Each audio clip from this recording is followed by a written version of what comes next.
Hello guys, how are you all? Welcome back to my channel. So, today we are gonna see, what if Naruto's family forgets him and he banished got Harem Part 2, and subscribe if you enjoy the video, and also check the description. So let's begin the story. Last time, Herizen thought with a look of determination as he raised his hand.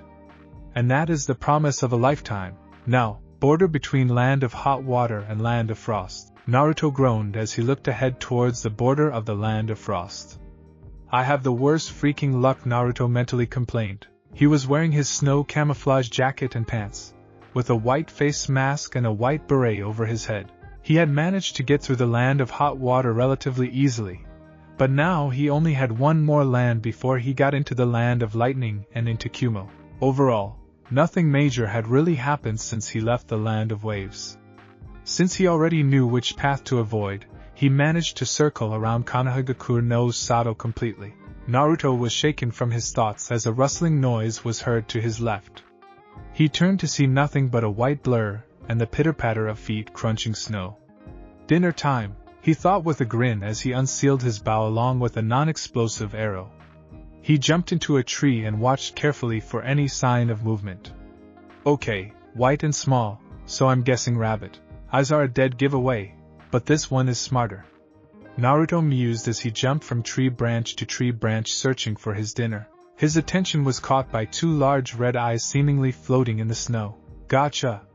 He whispered as he took aim and fired. His aim was true, and it struck the rabbit in the head, killing it instantly. Before Naruto could retrieve it, a kunai was past his head. He turned to see four shinobi headed towards him, all wearing winter wear. One was a sandy blonde with dark eyes. Another was a blonde with blue eyes and a generous bust. Behind them were a dark-skinned boy with short, spiky white hair and a dark-skinned girl with long red hair and amber eyes. Leading them up was a shinobi wearing the standard uniform of a jounin. He had black hair and eyes, but they were twisted into a fearful expression. They all had the standard forehead protector from Kumo. Move it, damn it! The man in jounin garb yelled as he pushed Naruto off to the side. Before he could retaliate, the blonde with dark eyes and purple turned to him. Sorry, she yelled as she kept running at high speeds. What the hell just happened? Naruto asked himself as he picked himself up. He then saw three-man teams chasing after them. Clothing looks like it's meant for warmer weather, so they're obviously not from here. Dark brown color may be associated with their village, and their forehead protectors show two large rocks. They're obviously from IWA, if I'm right, but why are they chasing Kumo shinobi? Naruto wondered as he looked towards where they ran off. No time to waste, he muttered as he took off after them. Border of land of lightning. Naruto silently landed on a tree branch and watched as the team from Kumo kept fleeing from the team from IWA. They had been running non-stop since the land of frost, and everyone seemed to be exhausted except for the sandy blonde wearing purple. Interesting, Naruto thought as he used the scope on his bow to get a closer look. He watched as the Kumo jounin pushed Yujito in front of his team and began fleeing. Take care of them, demon, the man demanded, and then ordered the rest of his team to scatter. Yujito had a hurt expression on her face, but she then steeled herself as she withdrew a kunai. The jounin had already scattered, but she noticed that Samui, Omoi, and Karui still remained. What the hell are you guys doing? She demanded as she waited for the approaching IWA shinobi. We're a team, Yujito, Karui said as she withdrew her sword. We either live or die together, no one gets left behind. Oma continued. Leaving a comrade behind is not cool. Samui finished as she poisoned her sword to strike. Thanks you guys, but get out of here, that's an order. She yelled as the 9 IWA shinobi charged at them. With Naruto, Naruto smirked as he pulled out an explosive arrow and aimed it at the head of the lead IWA ninja. With a resounding thwack, the arrow flew and buried itself into the nin's head. What the hell? One of the IWA nins exclaimed as he looked at his comrade. Boom! Naruto muttered. With Yujito and the team, Yujito watched as an arrow flew out of nowhere and buried itself into the incoming IWA nin's head. She also heard the nin's statement, but that's not what worried her. What worried her was the explosion that rocked the clearing. Earth release, Earth-style wall. Karui yelled as she slammed her hand on the floor in front of them, making a large, chakra-reinforced wall of rock. Yujito and the rest of the team took cover behind the wall. With Naruto, Naruto took off his winter camouflage jacket and sealed it, then made a shadow clone. Go, he said to the shadow clone as he stuck to the treetops, carefully and silently making his way to the Kumo team. With the clone, Naruto jumped out of the treetop with bow in hand and stared defiantly at the IWA ninjas. Hey idiots! He yelled, betting their attention. Naruto then ducked under a large boulder as a flurry of kunai came at him. Shit, I need a distraction, the clone thought as he dug into his ninja pouch. He pulled out a piece of string tied into a circle and a mischievous smile crawled onto his face. He slipped it into his hands and rose from behind the boulder. You guys should feel honored. You're about to see something that hasn't been seen since the time of the Sage of Six Paths, he exclaimed. The IWA ninja were ready to attack as he got closer, but were ordered to stand down. Ikuno, why are we standing down? Anin asked his leader. Don't be an idiot. If he has a bloodline, we can capture him and bring him back to IWA. If not, there's 3 people on this team that can erect a barrier in no time at all. The man reasoned and got a somewhat forced nod of recognition from his men. They all watched as Naruto continued making odd hand seals. With Yujito and her team, watched on as this idiot approached the IWA Nin while making hand seals. Why aren't they attacking? Karui asked. Maybe he has some ultra-secret powerful bloodline and they want to capture him so IWA can take over the world. Omoe exclaimed in a panicked voice. No, what are you guys watching? An unknown voice asked behind them. They all turned to see the exact same blonde before them. But aren't you supposed to be over there? Karui demanded, only to get a nod from the blonde. But I am, Naruto replied happily. But... Before Samui could argue, Naruto raised his finger to his lips. Relax and enjoy the show. Naruto finished as he watched his clone. With the clone and the IWA team watched fearfully as the blonde boy finished his hand seals. Before he could say the name of the technique, 2 IWA ninjas were at his side restraining him. This made the rest of them feel a bit better as they approached him. Hey brat! The leader asked harshly. What was that technique you were trying to finish? The clone looked at him with an eye smile as it began charging chakra to its core. Cat's cradle, he replied as he parted his hands to show the string making a cradle from the ties in his fingers. The leader grew red from anger as he looked at the clone.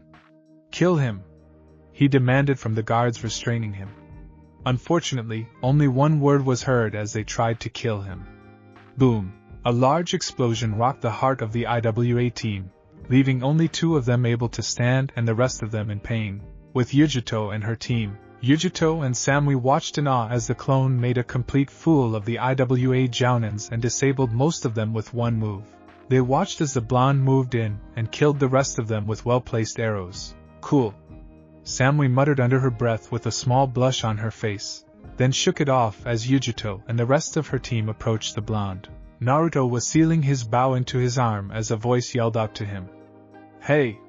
He turned to see the blonde in purple talking to him. Yes? Naruto asked as he turned to see the Kumo team approaching him. Not that we don't appreciate your help, Omoe began. But who the hell are you? Karui finished. Isn't it common courtesy to introduce yourself first? Naruto asked. My name is Yujito. Yujito ni. This is Omoe.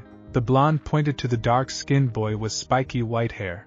Karui, she pointed to the red head with amber eyes, and Samui. She finished as the blonde with blue eyes and a generous bust waved at him. My name is Naruto. Naruto Romanov, Naruto said as he shook everyone's hands. Nice to meet you, man. Omoe said. Hey. Karui said. Cool to meet you, Naruto-ku-san. Samui said with a small blush on her face as she managed to catch herself. Good to meet you all, he said with a smile. Are you guys shinobi? He asked as he pointed to their forehead protectors. Yes, but I'm sure we don't have to tell you twice, Omoe said as he pointed to his beret, then noticed it didn't have a symbol. Wait, you aren't a shinobi? Karui asked. Not officially nor for any village. Naruto replied, actually, I was just heading to Kumo. Why are you going to Kumo? Oma asked.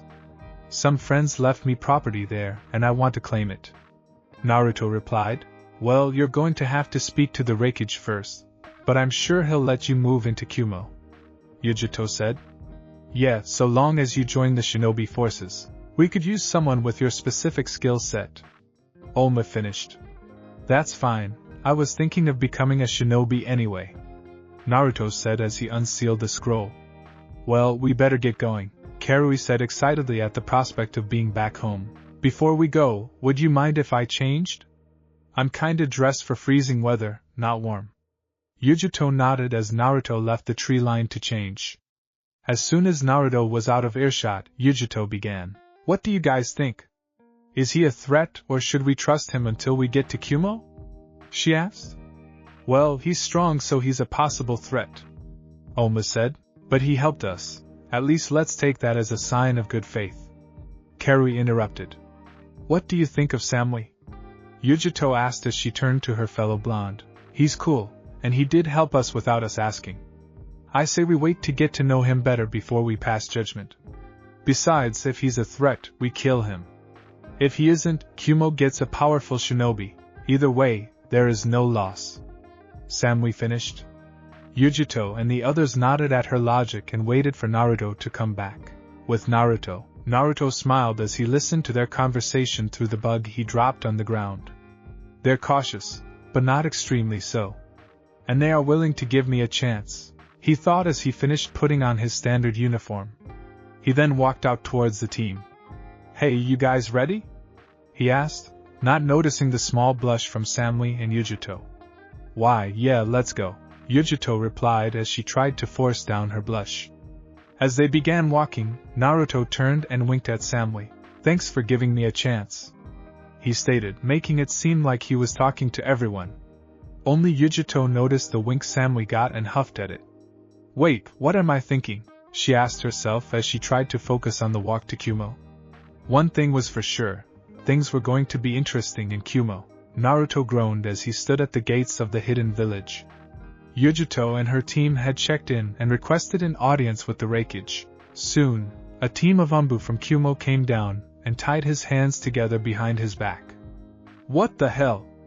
Naruto demanded as he tried to free himself. Sorry, sir, but this is standard procedure for any outsiders that want to see the raikage.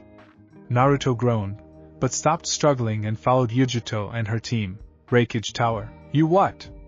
A loud voice boomed from the tower. I'm sorry, sir, but various teams from IWA were closing in on us.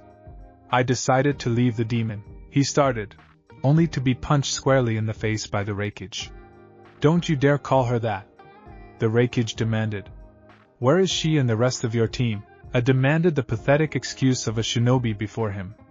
Well, I'm not sure, the man finished. After I ordered Yujito to stay back and fight off the teams, I ordered them to scatter. I haven't seen them since. The man finished with a hint of fear in his voice. I was about to kill the pathetic idiot standing before him, but was stopped by a knocking sound on his door. Not now, Mabui! He yelled as a dark-skinned young woman with green eyes and silver hair tied into a ponytail walked into his office. Team Yujito to see you with an outsider that requests an audience. Relief flashed over A's face as he heard that Yujito and her team were safe and in his office. Send them in, he said, and then turned to the Jounin. As of now, you are officially stripped of your rank and demoted to Genin. Now leave! He yelled at the cowering man. The Genin nodded and ran out of the raikage's office as fast as he could. A then took a seat and stared intently at the door as Yujito, Samui, Karui, Omo, and a strange blonde-haired teen filed into his office. Interesting, he thought as Yujito began her report.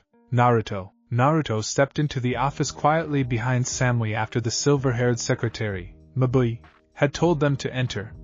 He analyzed the raikage with a critical eye as Yujito began her report on what happened. Silver hair must be a common trait in Kumo.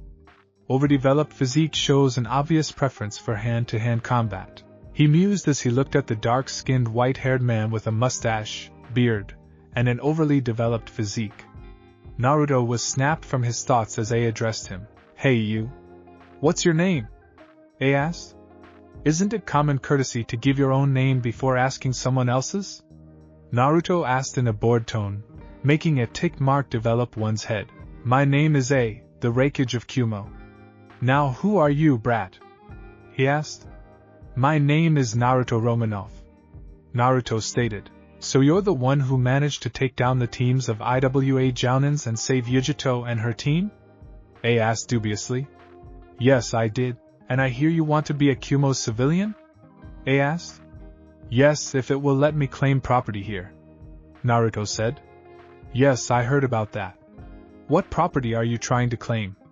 A asked. It's a private property on the outskirts of Kumo. Some friends left it to me when they died. Naruto replied. Well, judging from what I have heard, there would be no problem for you to join Kumo. However, there are a few stipulations. A started. And what do they include? Naruto asked as he took a seat. Well, for one, you have to join the Shinobi program. From then, you will have to be on probationary status for 2 months. Afterwards, you will be initiated as a Chunin level shinobi and work your way from there. Finished. Naruto nodded at the conditions that A set. Fine, I'll join the shinobi program.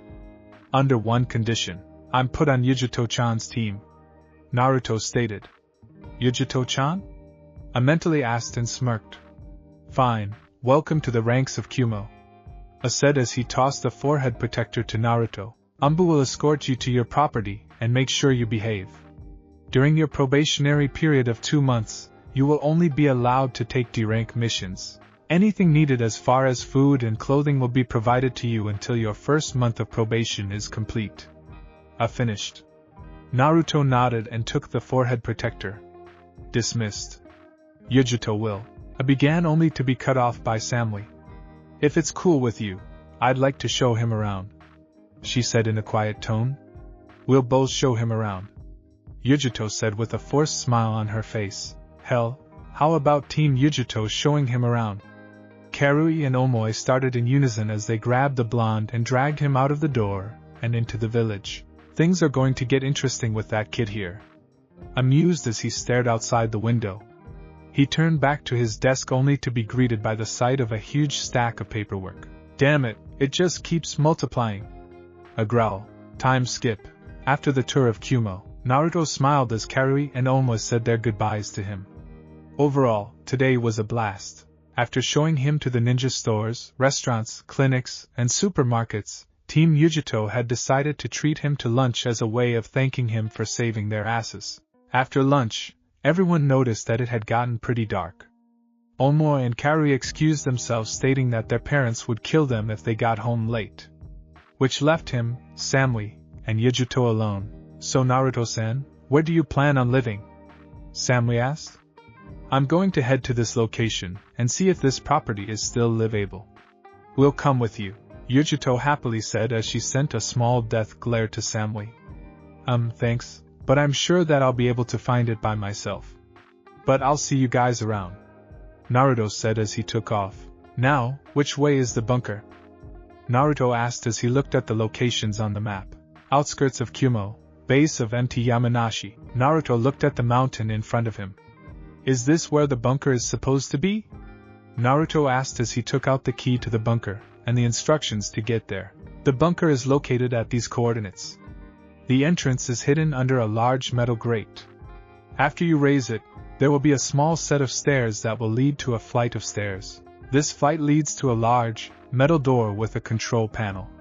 The code is 28364377. Naruto looked at the ground and sighed. This is going to take a while, Naruto muttered as he made a few shadow clones and sent them to search for the metal grate. Half an hour later, Naruto walked to the base of the mountain after a clone that found the entrance to the bunker dispelled. He lifted the large, metal grate covering the stairwell, and slowly made his way towards the door. He took out a small flashlight from a pocket in his vest and shined it around the door, trying to find the control panel. It should be right around here, Naruto thought as he walked towards the panel and typed in the password. Password accepted, an automated voice exclaimed. Naruto watched as the large door was opened to reveal a smaller version of the bunker from Konoha. He made 5 shadow clones and instructed them to get the layout of the place. As he explored the hallway. 15 minutes later, the clones dispelled and he got the layout of the place. He quickly headed to the nearest bedroom, and he crashed. "I'll sort this place out tomorrow," he muttered under his breath as sleep overtook him. The next day, Naruto groaned as the alarm clock went off. "Damn it, it's still early," Naruto thought as he got up and headed to the main computer. After he got there, he took the portable hard drive and connected it to the computer. 15 minutes later, the information was completely loaded and booted into the computer. Naruto watched as the screen lit up and Natalia's face popped into the screen. "Naruto, it took you long enough," she said with a small smirk on her face. "Well, overthrowing a dictator will do that to you," he replied happily. "Unfortunately, I am afraid that there are no robots here that I can download anyone into," Natalia said sadly. "But you said?" Naruto began. "I know what I said to Naruto, but situations change. We'll still be on screen so that if you need us, we'll be here. But other than that, you'll be on your own," Natalia said sadly. She noticed his sad expression and loaded everyone's personalities onto the screen. Naruto watched as Cap, Tony, Jarvis, and Hawkeye popped into the screen. "Wow, you really need a girlfriend," Tony said to Naruto. "Dude, relax. We'll be here. The place is stocked with non-perishable food. The generator on this place can go on for almost infinity. And this place is virtually strong enough to survive a nuclear war." Tony continued, "You'll be fine. We'll be in the mainframe when you need us." Cap continued, "Now, how about filling us in on what you've been doing?" Natalia asked with a smile. If Naruto had missed anything, it was this: having people there for him and to listen to him when he was alone. Well, everything began with time skip. 59 days later, Naruto sighed as he headed towards the mission's office. This last month and few days had been a living hell for him. Well, at least today is the last day, Naruto thought as he got his mission: collect groceries for an old lady. "Are you serious?" Naruto asked the man in charge of assigning missions. "Yep. Now get to work," Naruto groaned as he headed to the supermarket. In these last few days, Naruto hasn't changed much. The only thing that had changed was the Kumo symbol stitched to his black beret. Supermarket. Naruto groaned as he pushed the cart into the dairy aisle. Stupid old lady, Naruto thought as he looked around the supermarket. He saw Yujito and her team helping stock the store and smiled as he waved at them. "Hey Naruto!" Onmai and Karui exclaimed. "Hello, Naruto-kun," Samui and Yujito said, then Death glared at each other. "Hey you guys, having trouble with the mission?" he asked playfully. "This is not cool. The raikage hasn't let us take any high-profile missions for 2 months. Samui whined. "Yeah, it is," Yujito agreed. "Well guys, I have to get back to my mission. I'll catch you guys later," Naruto said as everyone left to get back to their duties. Naruto watched as Yujito headed to a utility dolly packed with cartons of eggs and held in place with black straps. Naruto went back to his shopping, until he heard the sound of a loud crash. He turned to see Yujito standing next to a cart that had been tipped over. All of the eggs on the cart had been either cracked or smashed. "Damn it, demon! You can't do anything!" A woman dressed professionally yelled at Yujito. "You're going to have to pay for those," she yelled, only for Yujito to yell back at her that it wasn't her fault. Naruto looked at the scene and began laughing, turning his attention to him. "And what are you laughing at?" the manager demanded from him. You idiot," he replied, shocking her at the lack of respect. "How dare you?" she began, only to be cut off by Naruto. "Simple really. You claim this is Yujito's cart, and that all of those eggs were the ones Yujito was supposed to put on the shelf, right?" Naruto asked. "Of course it is, you ignorant brat," the woman yelled. "Please shut up. The cart Yujito was hauling was an orange one, not black as the one on the floor. Yujito's cart had black straps to hold the eggs in place while this one had no straps. Also, the eggs are falling towards Yujito, not away from her. If he had been carrying them, they would have fallen away from her, not towards her," Naruto finished. So unless you want me to file a report to the raikage that states you were trying to frame a shinobi of the village, I suggest you clean this up and apologize. Naruto said with venom in his tone. The manager forced an apology and left to get something to clean the mess with. Thank you, Naruto-kun, Yujito said with a blush on her face. No problem, Yujito-chan. It's what friends are for, he replied happily. But how did you know those things? She asked. There are hundreds of things people see, but do not observe. You just have to pay attention to the little things, he said as he went back to his business. Nah, Naruto-kun was paying that much attention.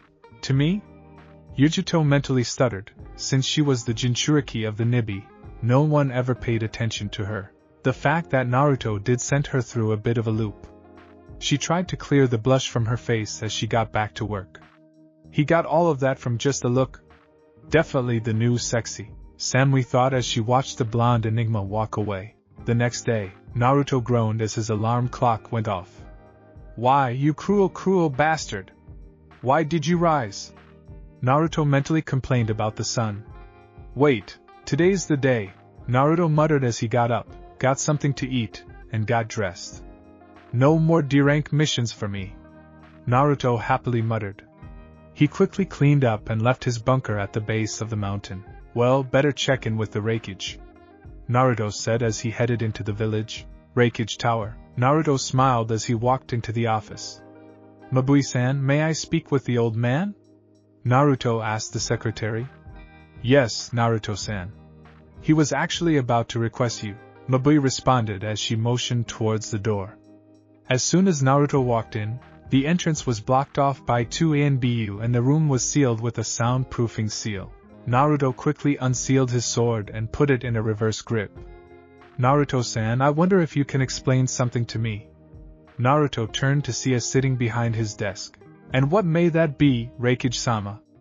Naruto asked with a hint of venom in his voice. I didn't bother to respond but tossed him a bingo book.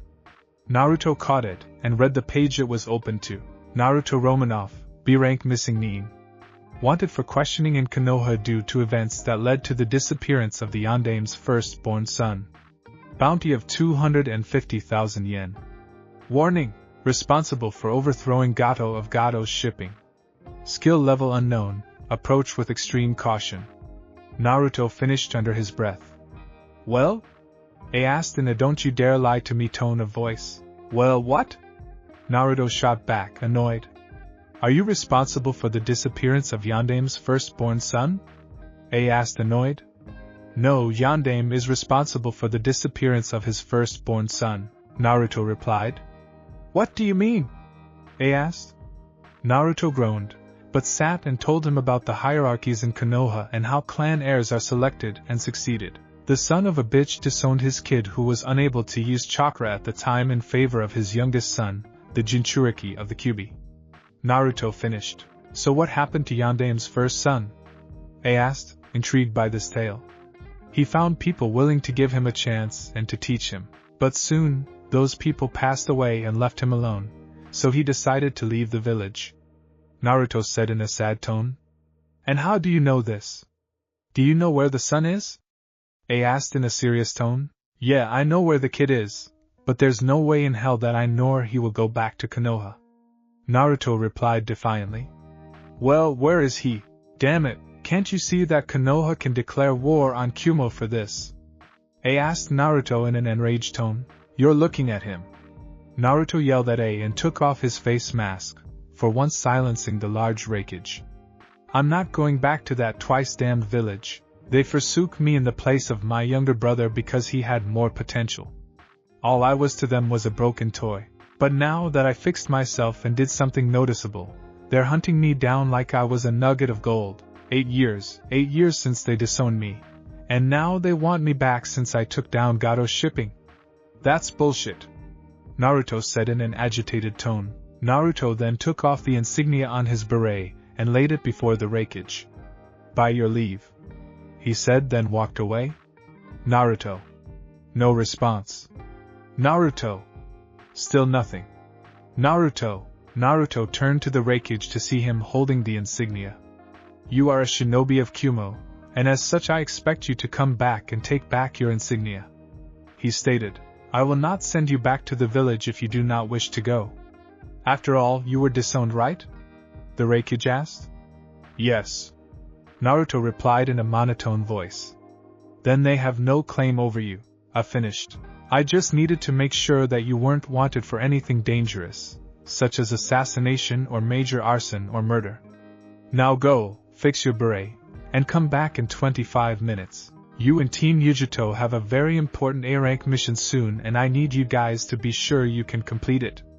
Naruto nodded as he took the insignia, reattached it to his beret, and left the office. The raikage was left to his thoughts until Mabui walked in. Something troubling you, Raikage-sama?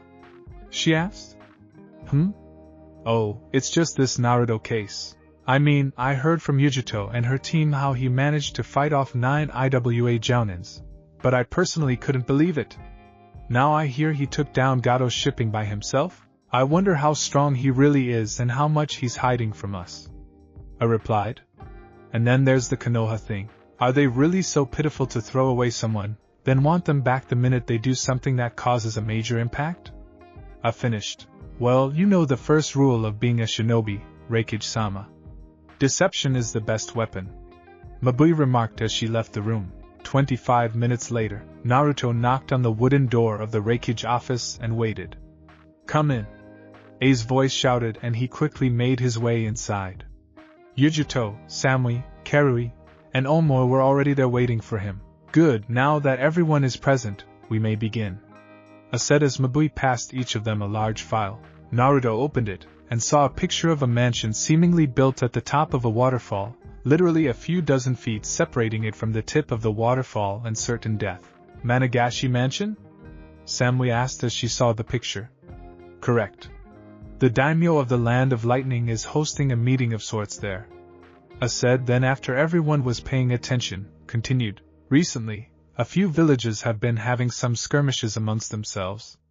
Usually, this wouldn't be a problem, but they have begun to bring in shinobi from foreign nations to fight in their stead. If Kumo ninja were to interfere, we could cause an international incident. I finished. The Daimyo is hosting peace talks with the warring villages in an effort to resolve these problems without causing a big problem. Mabui continued. Unfortunately, IWA has been at odds with Kumo for a while now. The Daimyo believes they may try something during these talks in order to instigate further problems. I finished. Your mission is to go incognito into these talks and take care of any problems. Naruto and the team nodded. Good, you guys have half an hour to gather everything you need and meet up at the gates. From there, you guys are to head to Managashi Mansion and sign in. In order. Understood. The team and Naruto replied in unison. Dismissed. I said and the team left through the window. Damn it, use the door! I yelled annoyed. Mabui giggled and left the office to get back to her paperwork. The bunker. Naruto hurriedly walked into the bunker and made his way to the armory. He quickly grabbed a sealing scroll and began grabbing supplies when Tony popped into the screen. Wow, where's the fire? He asked. I have a bodyguard mission soon, and it's going to be a long one and a formal meeting. Naruto replied as he sealed kunai, shuriken, and ammo into the scroll. I might need one of these too, Naruto thought as he put a black box into the scroll. Here's an interesting question, is this supposed to be an undercover mission? Tony asked. Yeah, we're going to be there as backup to the guards.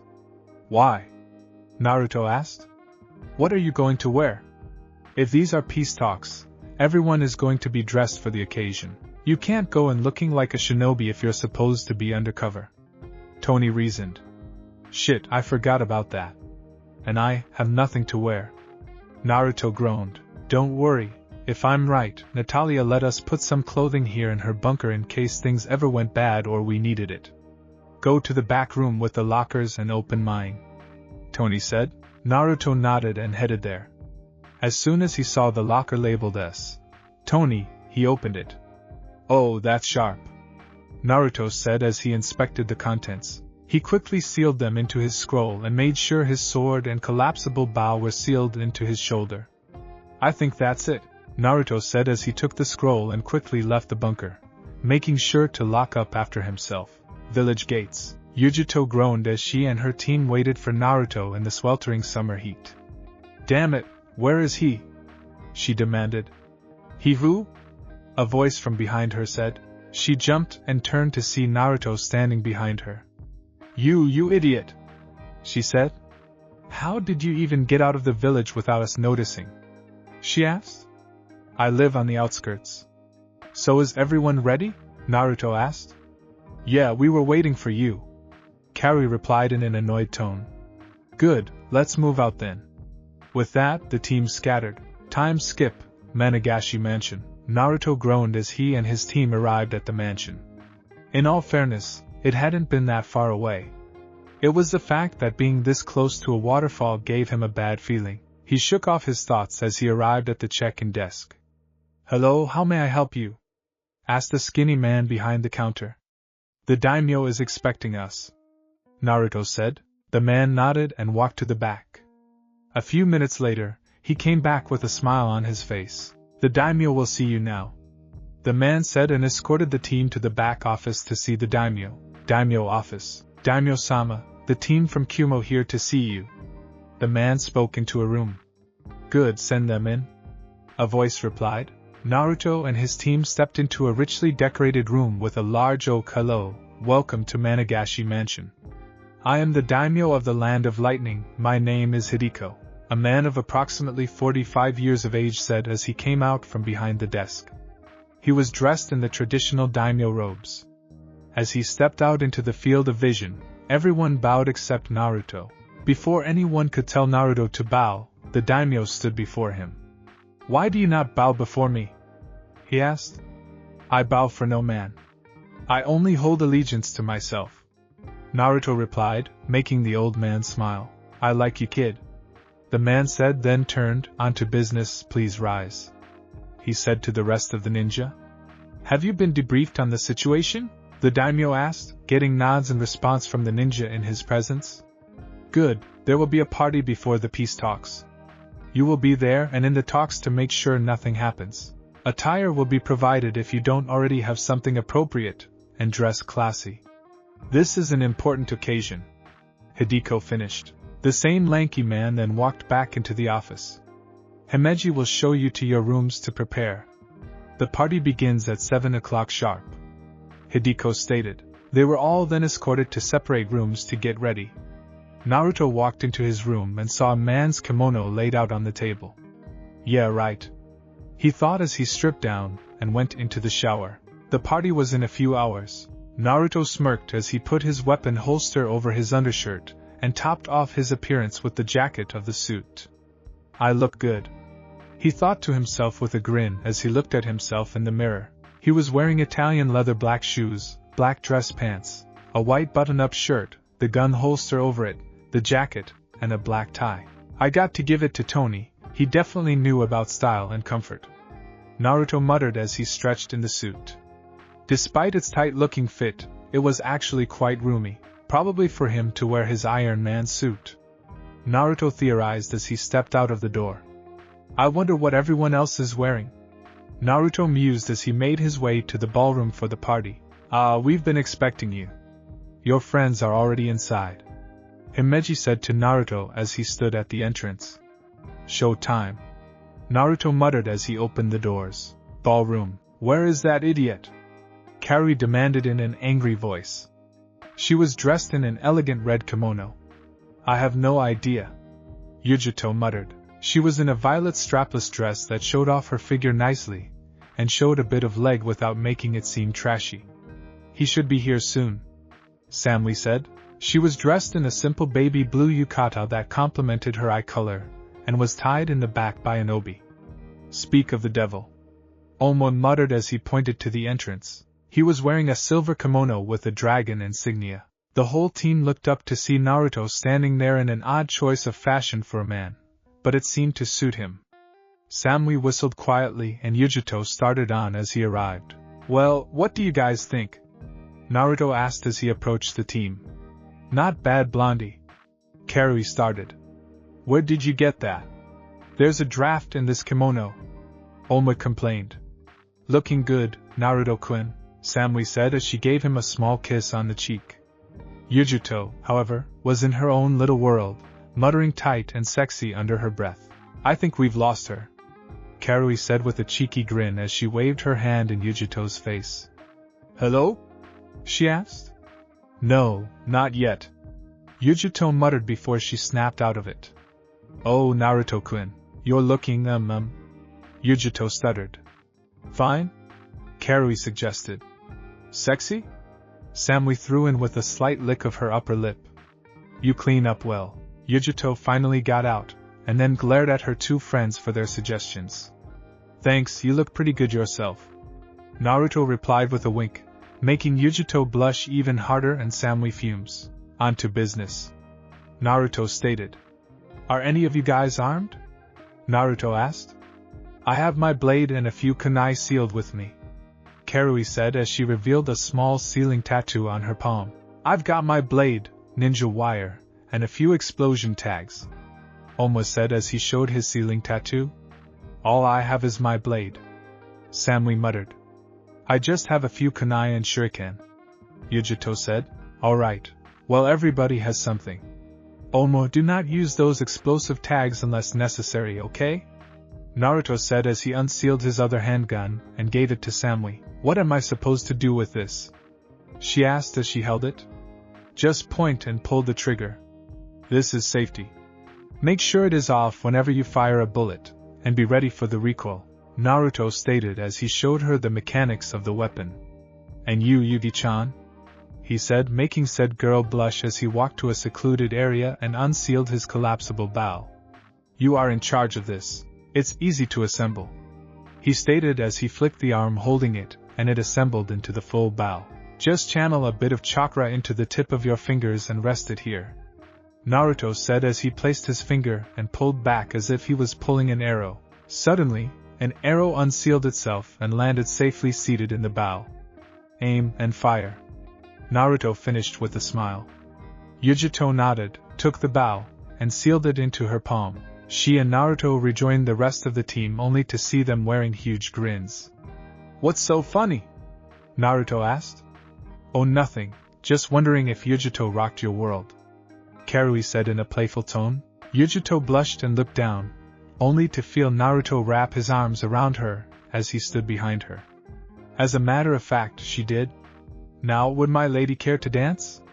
Naruto asked a blushing Yujuto. She nodded and he took her hand and led her to the dance floor. Naruto smiled as he saw Omoy ask Karui to dance. Even though they were cousins, it would still be helpful to scope the place out. He placed his hand at Yujuto's hip and took her other hand into his own as a slow song began playing. Yujuto smiled as she nuzzled herself into Naruto's chest. As a Jinchuriki and social pariah, all she had ever wanted was a bit of attention and a warm hug. Here she was getting it from the least expected source, Naruto. The guy had literally popped out of nowhere and saved her, and now here she was dancing with him. It seemed like a fairy tale or a dream to her. Either way, I don't want to wake up, Yujuto thought as she took a deep whiff of his scent. Naruto smiled as he saw the relaxed look on Yujuto's face. I'm glad you're enjoying the dance, Yujuto-chan, but the song ended 10 minutes ago, Naruto whispered in her ear. Yujuto quickly got off his chest and led him back to the table. Anyone find anything of interest? Naruto asked. Nothing, Karui and Omo reported as they took a seat. What about you, Naruto-kun? Samui asked as she took a sip from her drink. I think I might be onto something, but I need a second look, he said as he extended his hand towards the sitting Samui. Samui blushed and put her hand in his and was led to the dance floor. He wrapped his arm around her waist and took her other hand into his, then began dancing to the song. For Samui, this experience was absolutely terrifying. It was no secret she thought highly of Naruto. It was a big secret that she liked him, and it was terrifying to be this close to her crush. Hey, relax, I'm not going to hurt you, Naruto whispered into her ear, making her blush from the closeness. She looked up to see his deep blue eyes staring into her baby blue ones. He kissed the tip of her nose and winked, then went back to look around. What do you see? She asked. Everything, Naruto replied as he meticulously inspected everyone in the room. As soon as the song was over, Naruto wrapped an arm around Samui and led her back to the table. As he took a seat, he began. There are 9 enemy ninja here, jounin level or better judging by their level of stealth. They are all dressed as waiters. Naruto stated. How can you tell? Samui asked Naruto as she watched him, intrigued by his findings. Simple, 9 of the waiters here have slight cuts on their fingers. Nothing big, but enough to show they have been handling sharp weapons. Their shoes are dirty with a clay mixture, probably from carting them from Iwa to here. Naruto began. The undersides of their nails are dirty, showing they are either new or stupid. No way the Daimyo would have that kind of service at a party of this importance. And lastly, all of them have a tan line that covers their entire foreheads and ends at the eyes, obviously the work of a forehead protector. Naruto finished. Everyone at the table was looking at him with wide eyes. You know, I get the feeling this is going to be an everyday thing with you, Omoi stated as he took a sip of his drink. Maybe, Naruto said with a grin. Before anyone could counter his statement, a large yell was heard. So it begins? He muttered as he stood. There were 2 waiters armed at every door preventing anyone from leaving. Before anyone could move, the main door swung open to reveal a man standing at 6 feet 9 inches, with tan brown skin and black hair. His features seemed to be set in stone and he was wearing the traditional wear for a jounin from Iwa. And, no way, that's the Golem. Oma muttered. The Golem? Naruto asked quietly. He's one of the best Iwa has to offer. Complete mastery over earth element, bloodline that hardens his skin to the strength of steel, and an unmatched assassination record. They gave him his name because he likes to choke his victims to death if there's only one, like an old myth from Iwa. Omoi muttered as the pillar of earth rose under the man's feet, elevating him above the room. Village leaders and other important figures of Iwa, I hope you're comfortable where you are seated. Rest assured, it will be your grave. The man finished with an evil grin, terrifying everyone as the Iwa Nines erected small earth walls at every entrance. I'm going to cause a distraction. Yugi-chan, Samui-chan, Karui, and Omoi, memorize where your targets are standing.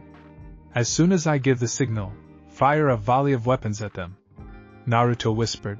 Wait, what's the signal? Samui asked as Naruto crawled towards an empty table.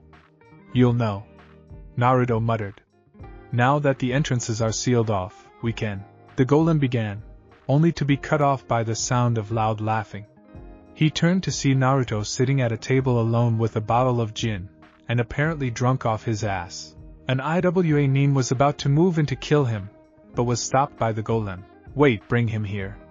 The Golem stated. 2 nuns went over to Naruto and dragged him towards the entrance, then dropped him to his knees. What do you find so funny, peasant? The Golem demanded. Naruto kept laughing and crawled his way to the wall by the entrance, using it to support himself. With a smile, Naruto took another swig from the bottle of gin in his hand. You are, he stated as he walked towards the Golem, stumbling and using the wall to support himself. What did you do, take a couple of hits from a tank of helium before you got here? Naruto demanded, shocking everyone. The men standing guard at the 3 separate entrances remained at their posts while the remaining 3 cornered Naruto against the wall. Everyone tensely watched as Naruto stood near the frame of the door. Ha ha ha ha ha ha ha ha. The Golem began to laugh maniacally. You're a funny kid. The Golem said to Naruto. That can get you killed. The Golem said and motioned for his fellow jounin to take care of Naruto. Before they got anywhere near him, Naruto hit the lights, letting complete darkness swallow the room except for what little light could filter from the window. In those moments, a loud commotion was heard.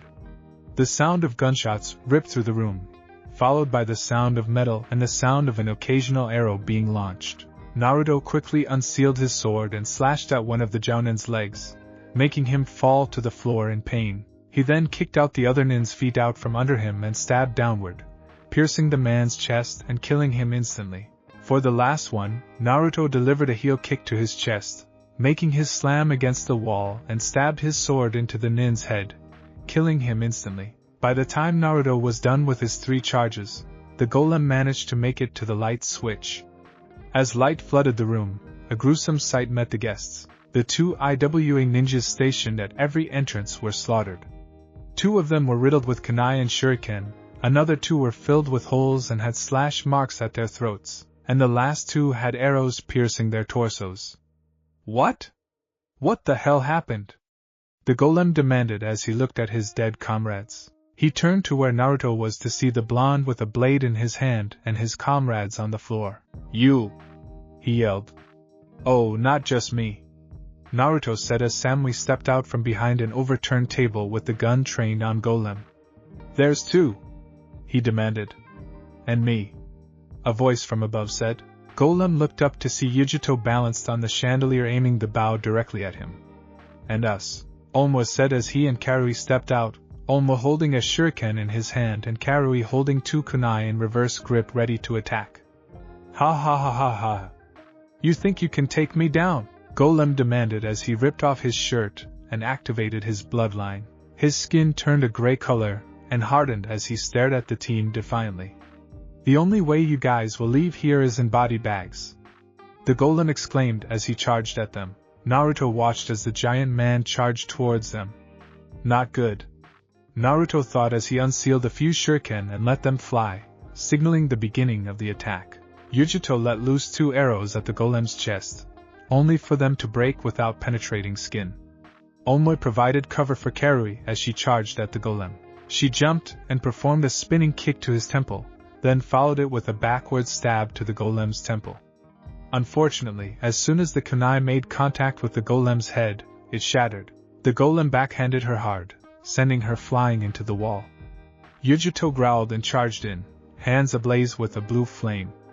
Naruto quickly flicked his sword clean and watched as Yujito slashed at the golem. Interesting. Naruto thought as he looked at Samui. I'm moving in, cover me, and when you see an opening, take it. Samui nodded and watched as Naruto charged. Yujito ducked under a strike to her head and launched a pal strike to the golem's midsection. Nothing. Yujito thought as she jumped away from Golem's reach. As soon as she got away, Naruto jumped in and punched the Golem in the face. The Golem stumbled slightly, but retaliated with a kick to Naruto's head. Naruto managed to catch the kick and send a kick of his own to the Golem's supporting leg. As soon as the Golem fell, Naruto launched a kick to his flank again. The Golem winced as Naruto's steel-toed boots slammed into his side. Naruto let go of the Golem's foot and stabbed his sword to the Golem's chest, only for it to scrape the surface. Before Naruto could do anything else, a pair of hands wrapped around his throat. Naruto looked to see the Golem standing over him, choking him slowly. Shit! How the hell is he still able to put weight on that leg? Naruto thought as he tried to hold it in, but was then kneed in the stomach by Golem's leg. Oxygen, running, oh! Naruto groaned as the room started to darken, only to suddenly be dropped on the floor. He looked to see Samui standing a few feet away from them with her left foot stepped out and rock spikes protruding from the floor. Are you okay? Yujito asked Naruto as she helped him stand up. I'm fine. Naruto responded with a hoarse voice as he watched Omoi and Karui hold off the Golem. Any plans? Samui asked in a hopeful voice as she looked at the Golem. I'm thinking. Naruto said as he looked around the room. There's nothing here that can help stop him. We need some way to get him to lower his guard, but how?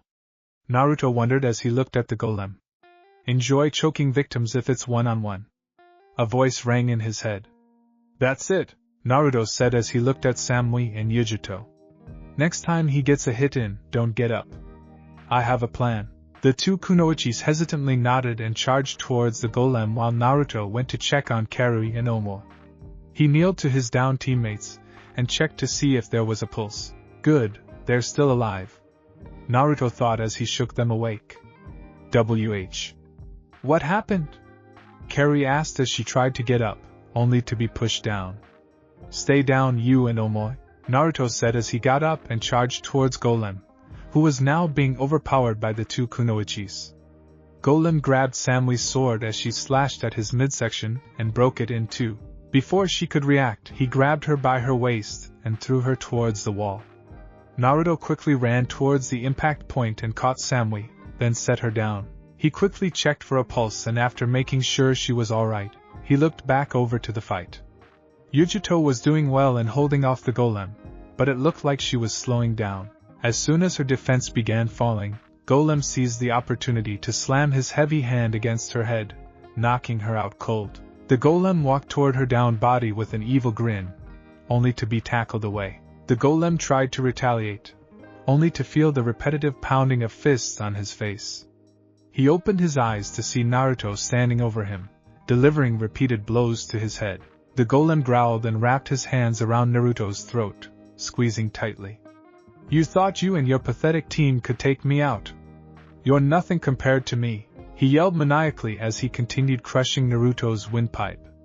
"I'm going to savor this," the golem said as he let his bloodline recede. Naruto smirked as he planted his feet on Golem's chest and added pressure, trying to get free. "Not going to work, brat," Golem said. "And, not supposed to," Naruto grasped out as he reached for his ankle and pulled his revolver out. He aimed it at the golem's heart, and fired off 3 rounds, piercing the skin. Naruto watched as the golem let go of him and fell to the ground, grasping at his heart. Naruto picked up his sword and aimed it at the golem's neck. "You got too wide, and you let your guard down. That was your first and last mistake," Naruto said as he placed the blade at Golem's neck. "Any last words?" he asked, making the golem laugh. "Well, this was a no-failure allowed mission," Golem said to Naruto as he ripped his pants leg to show a cast made of explosive tags. Naruto's eyes widened as he saw it, and he slashed the golem's throat, but it was too late. Golem ripped the top of an explosive tag, and it began fizzling. "Shit, this whole mansion is supported by nothing more than a few pillars. If those things get the impact of the explosion, this whole place goes over the falls," Naruto thought as he lifted the golem's body. "We have to get this out of here, quick!" he yelled as Team Yujito nodded. Before he could move an inch, Yujito appeared beside him. She was covered in a cloak of purple chakra and had a single tail flowing behind her. "Give him to me, I can get him to the window in a second flat," Yujito yelled. Naruto quickly tossed Golem on her shoulders and watched her run towards the window that was facing the edge of the waterfall. "Wait, what's she doing? She's not going to be able to slow down at the speed she's going," Naruto thought as he watched Yujito jump through the window with the body and both of them fell over the falls. "No!" Naruto yelled as he made a dash towards the window. He took a black box out of his coat pocket and aimed it at the wall near the window. A small arrow-like point attached to a Teflon cable shot into the wall and burrowed itself into the wall. Naruto quickly attached the box to his pants and jumped out the window, following Yujito. With Yujito closed her eyes and adjusted herself to a position that would slow down the freefall. "Kitten, you know that not even my healing factor will be able to save you from the explosion and the impact, right?" an internal voice asked her. "Yeah, I know, Nibi. But as long as everyone is okay," she replied. "Especially your Naruto-kun, right?" Nibi asked playfully. Yujito blushed internally and yelled at Nibi. "It's not like that, Nibi! It's just that." Yujito began, only to be cut off by the warm feeling of 2 arms wrapping around her. Naruto POV. Naruto groaned as he shifted his body into a nose-diving position. Yujito was a few feet in front of him, but he could quite reach her. The roaring water rushed beside him as he fell, and the feeling of the imminent explosion didn't help either. "Almost there, almost there," Naruto internally yelled as he managed to latch onto Yujito's waist. He quickly clicked a button on the black box and the wire stopped, bringing a sudden stop to his fall. Yujito turned to see Naruto falling with her, holding her close to him despite the demonic chakra cloak surrounding her burning his skin. As soon as Naruto got a hold of her, the exploding tags on Golem's leg went off, creating a huge explosion that propelled them upwards. She held Naruto closely through the explosion, not wanting to die or for him to die. "What, kitten?" the Nibi asked in a playful tone. "Oh, give it a rest, Nibi," Yujito thought as his demonic cloak receded and she fainted in Naruto's arms. Naruto smiled and kissed Yujito's forehead as the Teflon cable began retracting and lifted him back towards the mansion. With the rest of the team, Samui and the rest of the team watched worriedly as the Teflon cable began to retract. "Please be alright," Samui thought with a worried look on her face. Every guest from the party looked towards the window in hopes of seeing their blonde heroes in relatively safe conditions. A blonde head of hair appeared as Naruto lifted himself up the window frame. He pushed himself forwards and fell to the floor, landing on his own face. "Ow!" Naruto muttered as the rest of his team helped him stand up. Naruto looked like hell. He had bright red handprints around his neck, he was completely drenched in water, and his suit jacket looked like he had hugged a furnace. His skin was slightly pink from the yuki it was exposed to due to Yujito's chakra cloak. "You guys stay here and make sure the daimyo and his guests stay safe," Naruto said as he began to head out the door. "Where are you going?" Daimyo asked Naruto. "I need a vacation," he replied as he left the ballroom. Time skip. 2 days later. The rest of the negotiations had gone off without a hitch, despite the fact that the people negotiating were at war. The warring villages had reached a compromise of land division, and all had been settled. That same day Naruto and Team Yujito have been summoned to the office of the Daimyo of the Land of Lightning. Daimyo office. Samui, Karui, Omoi, and Yujito were kneeling in the office of the Daimyo while Naruto took a seat on one of the chairs by his desk. "I would like to formally thank you for all you have done for the Land of Lightning. Without your assistance in taking care of the Golem and his henchmen, the land would have surely fallen to civil war." The daimyo began as he headed towards a trunk sitting on his desk. "I cannot thank you enough for preventing a major incident. So as a token of appreciation, I have gotten each of you a special item from the armory," Daimyo said with a smile on his face. He pulled out a pair of twin daggers and handed them to Karui. "Those daggers have special runes carved into them so they will never dull or break, and to conduct chakra through them with relative ease. Take good care of them," the daimyo told the redhead with a smile. Said girl bowed her head and muttered a quick thank you. He then headed to the trunk and got out a standard shuriken pack for Omo. These shuriken are special.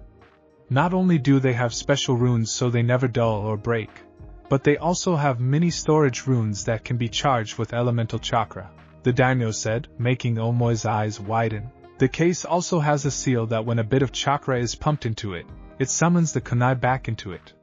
"Now on to you, Samui," the daimyo said as he retrieved a beautiful jet black sword with a dragon design on the hilt. This sword is made of a special metal that can conduct chakra easily. The hilt is designed for you to be able to store chakra there and draw on it at will. The daimyo finished as he handed the busty blonde the sword. "And now you, Yujito-san. Your weapons were a bit difficult to find, but I think you'll like them," the man said as he handed Yujito a pair of what looked like cat claws. "Those claws can conduct your chakra easily and can even be used to handle enemy chakra. Be careful with these, they are powerful weapons," the daimyo said, making Yujito nod and mutter a quick thank you. "And now you, Naruto-san. I do hope I have found something fitting your tastes," the man said as he handed Naruto a scroll. "What's this?" Naruto asked. "It's a summoning contract with the Bat Clan. You will of course have to pass their test, but if you succeed you will truly be a force to be reckoned with," the daimyo said with a hint of pride. "Thanks, Hideko-san. I appreciate this," Naruto said and shook the man's hand. "Think nothing of it. And I contacted your kage. Payment for the defeat of the golem will be awaiting you at your village," the daimyo finished. Naruto nodded and did a quick bow. "By your leave?" Naruto asked. "Dismissed," daimyo said with a smile. "I have a feeling that the team is going to go very far." "Very far indeed," the daimyo thought as he took a seat and drank a cup of tea. Kumo raikage office. Naruto smirked as he stepped into A's office and took a seat on a chair. The rest of the team came in after him and bowed. A tick mark grew on A's forehead at the blonde's obvious lack of respect, but he ignored it. "Report," he stated. "Samui began. The party began without a hitch, but she began, only to hear a cough from behind her. Naruto found out that 9 of the waiters were indeed IWA Nins in disguise. Then, the golem came into it and sealed the door. Naruto provided a distraction for us to get rid of the jounin," Samui finished. After the 9 jounins went down, the golem moved in to attack. Karui began, only to get cut off by Omo. We got our collective access handed to us and after a quickly formulated plan, Naruto and Yujito took him down. At the last minute, Omo was then put off by Yujito. I accessed my chakra and activated my cloak. The golem had a cast of explosive tags on his leg and I tackled him out the wall and straight down the fall. Yujito said as she rubbed the back of her head. Well, you're still here. The blast from the suicide cast and the impact from the fall should have killed you. I said. No one wanted to say anything, so he turned to Naruto. Well, you're the only one who hasn't said a word, he said as he turned to Naruto. I went after her. Naruto simply stated. What do you mean? That was a 200-foot fall. How did you go after her? A asked seriously. I launched a Teflon cable into the wall, strapped it to my pants, and jumped out the window after her. I managed to grab her by her waist and stop the cable while we were still a good distance up, so we managed to escape the worst of the blast. Naruto replied. You did what? I said as he slammed his hand onto the table. I went after her. Is that a problem? Naruto asked. You endangered your own life for her. Why? A asked curiously, wondering why he was willing to risk his life for Yujito. The girl had it rough as the Jinchuriki of the Nibi. She hadn't been shown much kindness until she was adopted into the Ni family at the age of 10, but by then the damage was done. Yujito was always wary of people she didn't know, so he was genuinely curious about the boy's intentions. No man left behind, no matter what. Naruto stated firmly. That's the only rule I have for my team. The mission doesn't matter, nor do the objectives, if even one man falls. Always look after those that look up to you. If even one of us doesn't make it back, then the mission is a failure. Naruto replied as he stood up straight on his seat. Alright, brat. You've shown you have skills, the ability to lead and follow, and loyalty. For that, I officially name you as the captain of Team Yujito. I stated, shocking everyone. Everyone was about to retaliate, but were cut off when Naruto spoke. I accept. Under one condition. Yujito is to be my co-captain. While my plans are usually good, they are better when I have input from a third person. Naruto demanded, making Yujito smile. Fine. You and Yujito are co-captains for Team Yujito. Here, I said as he handed Naruto a check. What's this? Naruto asked as he looked at the check, then his jaw fell. That's the bounty Golem had on his head. I said, chuckling at the blonde's reaction. But that's 50 million yen. Naruto replied. He was wanted in a lot of places. I replied simply, pissing Naruto off. Fine, but this isn't just for me. I want 5 checks, each made out to one of the following: Samui, Yujito, Omoi, Kari, and myself. It was a team effort. Naruto said. I nodded and took the check, then began writing out the other checks. Naruto-san, you really don't have to do this, Samui said behind him. Of course I do. No man is an island, and without you guys the plan wouldn't have worked. Besides, we're a team. Naruto replied as he took the newly written checks from the raikage and handed them to his team. Thanks, Omo, Samui, and Karui shouted. Thank you, Naruto-kun, Yujito said in a small voice. No one had ever acknowledged that the demon had ever done something right, and now here she was being treated fairly by a boy. No, a man she had met a few months ago. To think that he would be so kind and fair to everyone, it made her feel warm inside. Oh, is it true love among blondes? Nibi asked her in a teasing tone.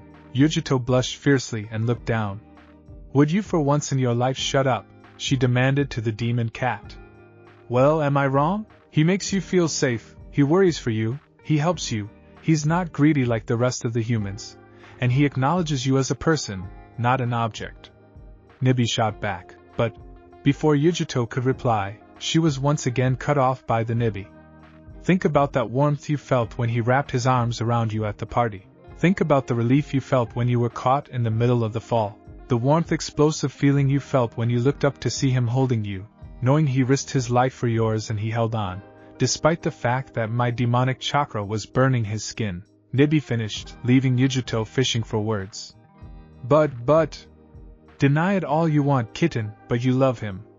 It's a fact, Nibi said as she cut off their contact, hoping the girl could see what was standing before her. Yujito looked up to see Naruto talking to the rest of the team excitedly about a night on the town. As soon as she looked up, he waved her over with a smile plastered across his face. Yugi-chan, come on, Naruto said as the blonde girl walked towards the rest of her team. Maybe, just maybe. Yujito mused as she joined the team. What's going on? She asked happily. Well, we're all going out later to celebrate a successful A-rank mission. You in? Karui asked excitedly. Yujito smiled and nodded, then turned to Naruto. Pick me up at 7 p.m. And don't be late, she finished as she sauntered out of the raikage office. She had to get ready. Time skip, Yujito's apartment. Naruto groaned as he knocked on Yujito's door. He was dressed in a pair of black jeans, a black t-shirt, and a pair of black Converse shoes. Yeah, right. Dressed to impress, Naruto muttered as he remembered Tony's words. Overkill is underrating my ass. Yujito opened the door to find a nervous-looking Naruto standing at her doorstep. Well, you clean up pretty well. Come on in, I'm almost ready, she said as she headed to the bathroom. Naruto blinked, but followed after her. I won't be long, she said as she stepped into the bathroom. Great, now what am I supposed to do? Naruto asked as he took a seat on the couch in the living room. He sat there for 20 minutes waiting for Yujito to step out of the bathroom. But when she did, he could tell the time was well invested. What do you think? She asked as she came out in a pair of jeans that seemed to be painted on, and a purple top that showed a bit of belly. Her hair was tied into a ponytail, and she topped it off with a pair of black heels with a purple lining. Naruto turned and his jaw dropped. Glad you approve. Yujito cut him off. She then sat beside him and took his hand into hers. Naruto-kun, there's something I want to tell you, Yujito said as she looked down. You know you can tell me anything, Yugi-chan, Naruto said with a smile. Well, that's the thing. This is big. It's the main reason why my Jounin-sensei left me behind the day you met me. It's the reason why my friend circles are so limited. Yujito said as her voice dropped, and she looked down. You can tell me anything, Yugi-chan, Naruto reaffirmed with a squeeze of her hand.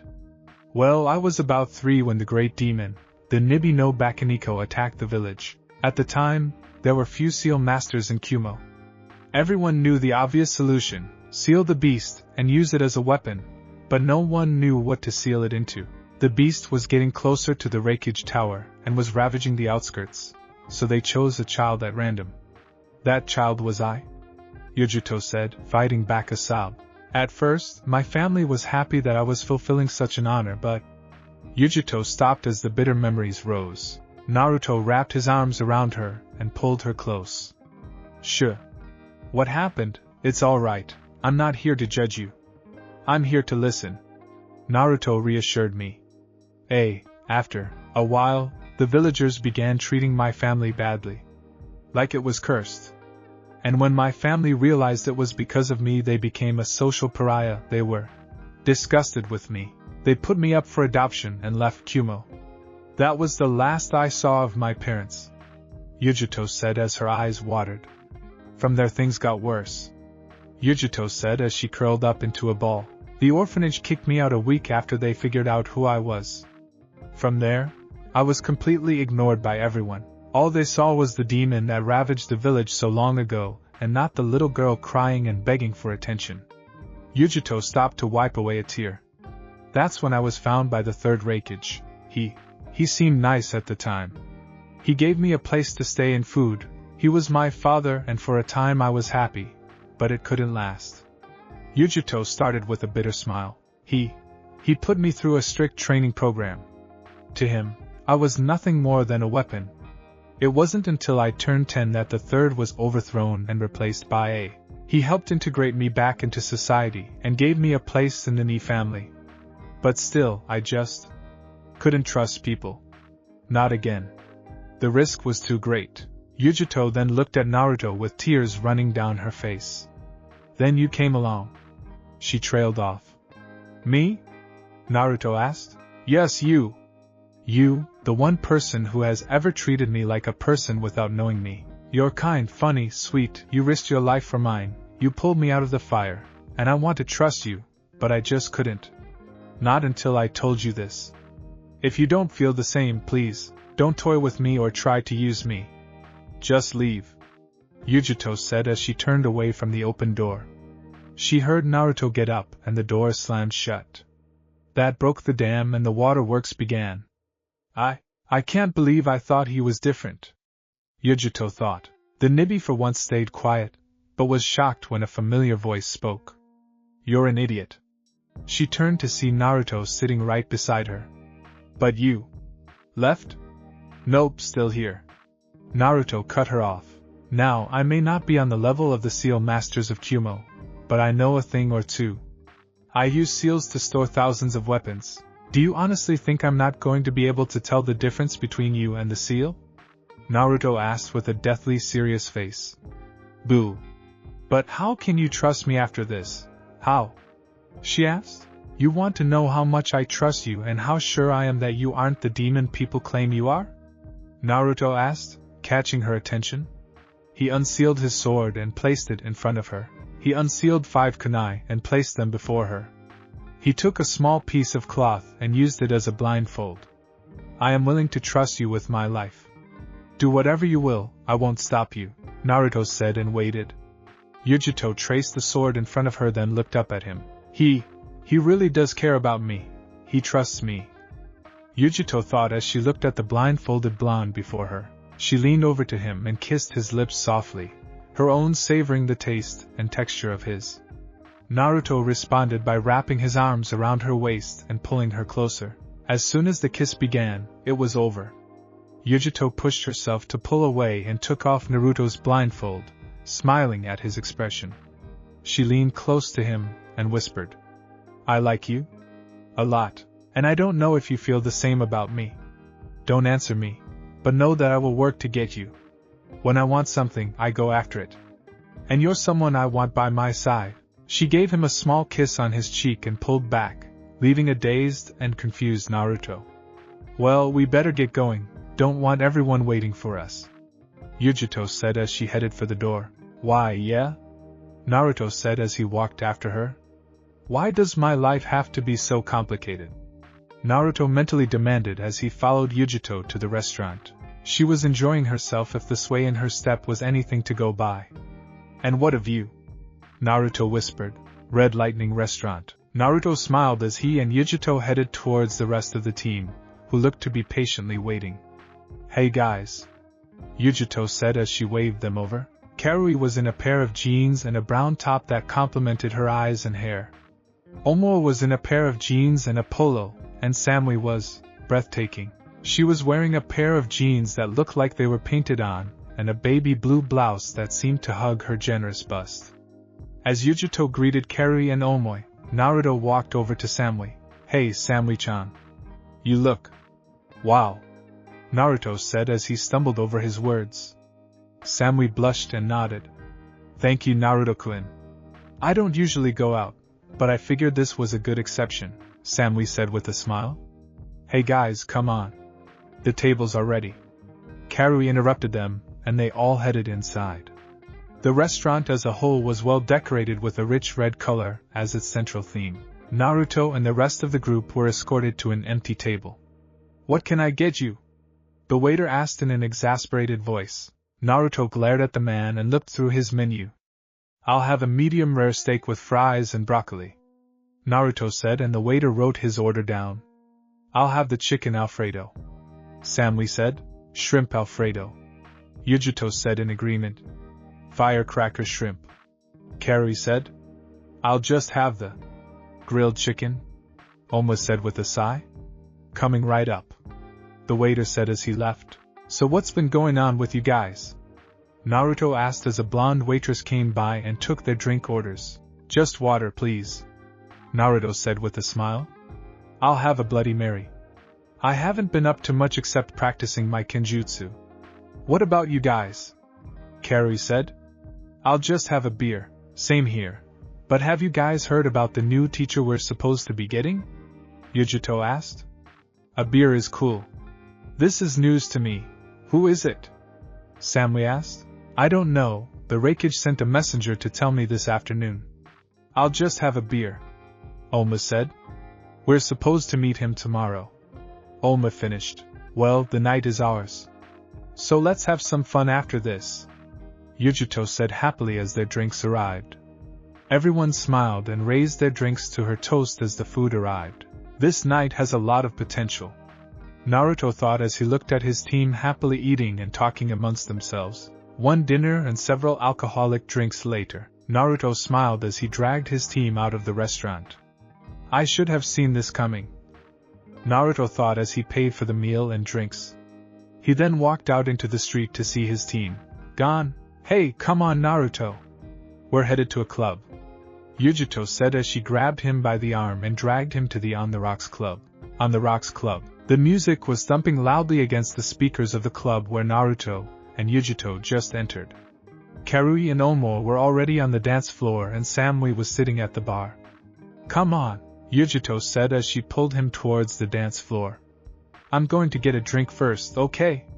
Naruto said as he headed to the bar.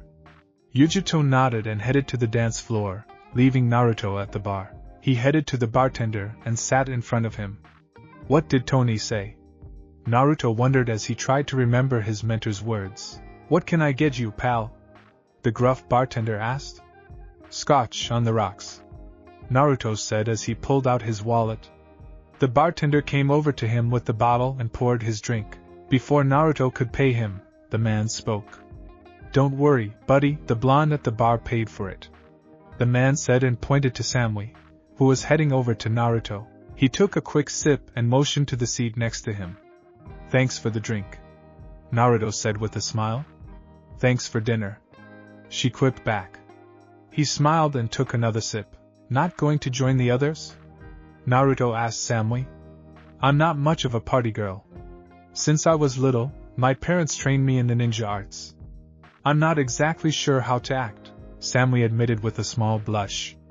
So I was thinking it would be cool if we could use this time to talk, she said. Naruto took a quick glance at Yujito dancing with another guy, and a small part of him grew jealous at the sight. Why, yeah, sure, Naruto said as he refocused his attention on Samui. However, he was a little shocked when he turned to see Samui's face right in front of his own. So I'm guessing she told you about her condition? Samui asked. And a lot more, Naruto muttered as Samui took his hands into her own. So I'm guessing she also told you she likes you? Samui asked with a Cheshire cat grin. More like show me, Naruto muttered as he asked for another scotch. Oh, how did she do that like this? Samui asked. Naruto turned but was greeted by Samui's lips attaching to his own. His mind momentarily shut down by the action. WH. What the hell is happening? Naruto asked as Samui pulled away. What just happened? Naruto asked in a dazed voice. I just declared war. I like you, Naruto, a lot, and I am not going to lose you, period. I know what I want and I want you, Samui said as she ordered another drink and sauntered off. My life, Naruto thought as he turned back to the bartender. You okay, kid? The bartender asked. Just keep them coming, Naruto said as he finished his scotch. The next day, Naruto groaned as he felt the warm rays of the sun hit his face. Ow, damn you, Sue, and? Wait, my bunker is at the base of a mountain. How the hell can sunlight get in? And what the hell happened last night? Naruto thought as he cracked an eye open slowly. Baby blue decor can go either way. Room is clean, and everything is neatly organized. Leaning towards a woman's bedroom? Weapon cache indicates kunoichi. What else? Naruto thought as he continued to scan the room. He saw a few stuffed animals and some miscellaneous items. Definitely a woman, but who? Naruto wondered as he looked over himself to see a person standing over him. The man was wearing the standard garb for Kumo's shinobi and the white flak jacket that signified he was a jounin. He had baby blue eyes and blonde medium hair. Shit! Naruto thought as he saw the man. Hey buddy, sleep well? Atsuki asked. A painful throb came over Naruto's head. I can't even remember what happened last night. And you are? Atsuki. The fellow blonde spoke. Naruto. Can you tell me where I am? Naruto asked nervously. Certainly. You're in my house. Please don't tell me. Naruto thought as he heard that. In my sister's room. Phew, one less thing to worry about, out of the frying pan and into the fire, in my sister's bed. I'm going to die. With my sister and her best friend. Atsuhi hissed at him. What a way to go. Wait, what? Naruto thought as he raised his head to see Samui in a thin nightie cuddling up to his hand and Yujito in his shirt cuddling to his other hand. Any chance of me not dying? Naruto asked nervously as Atsuhi took out his sword. No, sorry, Atsuhi said as he stabbed Naruto's head. Thinking quickly, Naruto substituted himself with a pillow and ran full speed towards the window that was letting the sunlight in. Atsuhi quickly chased after him as Naruto crashed through the window and fell to the street, the commotion waking the girls up. Naruto quickly summoned his own sword to block the downward strike Atsuhi sent at him. He pushed Atsuhi away and got into a defensive stance as Atsuhi began making hand seals. Fire style. Great fireball, Atsuhi yelled as he shot a large ball of fire towards Naruto. Naruto quickly rolled out of the way and watched as the fireball scorched the ground where he was standing. What's the matter, Naruto? Feeling a little hot under the collar? Atsuhi asked as Naruto growled. Naruto made a familiar cross sign and sent the clone after Atsuhi. The clone quickly charged at Atsuhi with sword in hand and slashed at his midsection, making Atsuhi focus on him. Naruto took the opportunity to make more hand seals and disappeared. As Atsuhi ducked under one of the clone's slashes, Atsuhi took the opportunity and stabbed the clone through the ribs, dispelling it with a poof of smoke. Atsuhi turned back around to see Naruto. Gone? Where did you go, you bastard? Atsuhi demanded in an angry tone, only to be caught off guard when a hand grabbed his ankle. Atsuhi was quickly dragged underground and buried up to his neck. Naruto appeared in front of him with his sword aimed at Atsuhi's neck. Earth style. Double suicide decapitation. Naruto muttered. Stop, rang out Samui's voice. She and Yujito were dressed and outside in the street. This is so not cool. Naruto, meet my brother Atsuhi. Wait, you know this guy? Atsuhi demanded as he struggled. Yeah, I do. Come on, we can talk more inside. Samui said as Naruto pulled Atsuhi from the ground, back inside. Naruto awkwardly sat at a dinner table across from a fuming Atsuhi as Samui handed him a cup of tea. You don't remember anything from last night then? Yujito asked. Well, I remember music, dancing, and I think someone suggested a sponge bath. Naruto said through fuzzy images. Atsuhi fumed at the sponge bath thing, but settled after a glare from his sister. What happened? Naruto asked the two girls. Well, after I left you at the bar in our little talk, you stayed there for a good while. Then you got up, grabbed me, and took me to the dance floor. Samui said with a blush. You didn't even give me a choice, said something about living it up. Well, you were a horrible dancer, but you got me to loosen up and we started dancing. After a song or two, Yujito came in and stole you away. I went back to the bar entrance to see Karui and Omo leaving. It was around midnight. About half an hour later, we all decided to leave. Thing is, none of us know where you live. Yujito said as she rubbed the back of her neck. My house is on the other side of the village, so we decided to drag you here. Samui said, and I didn't trust her alone with you, so I decided to stay. Yujito said with a puff of her cheeks. Anyway, then we dragged you to my room where we were going to put you to sleep and someone suggested a sponge bath. May have been me. Samui said with a large blush spreading on her cheeks, shocking her brother. And I may have agreed to it. Yujito said in a small voice. But we didn't actually do it, we only took off your shirt. Samui said in an embarrassed tone. So we left you on her bed and left to get some sleep. Yujito finished. Yeah, I think that's what happened. Just one question. If you guys left me on Samui's bed to sleep, how did I wake up with you two at my side? Naruto asked, making the girls blush. It's my bed, Samui playfully shot back. And I got a cold. Yujito replied. Naruto smiled at the two girls. This was getting interesting. Naruto's smile was quickly erased as his shirt was thrown at him. What? Naruto asked. Come on, we have a meeting with our new sensei in an hour. You and I need to go get changed, Yujito said as she dragged him out the door. Alright, I'll meet you guys at the training ground in a few, Naruto said as he sunshined away. Remember, training ground too, Samly yelled after him. Bunker. Naruto quickly walked in and walked straight into his room, only to see all of the monitors turned on, and the Avengers looking straight at him. Where have you been? Natalia demanded as soon as he walked in. I was sleeping in a warm comfy bed with 2 girls, any other questions? Naruto replied as he walked into the bathroom. Natalia fumed as she disappeared from the monitor in the living area and reappeared in the bathroom monitor. Yes, what the hell did you do last night? Natalia asked as the rest of the Avengers came online to the one monitor in the bathroom.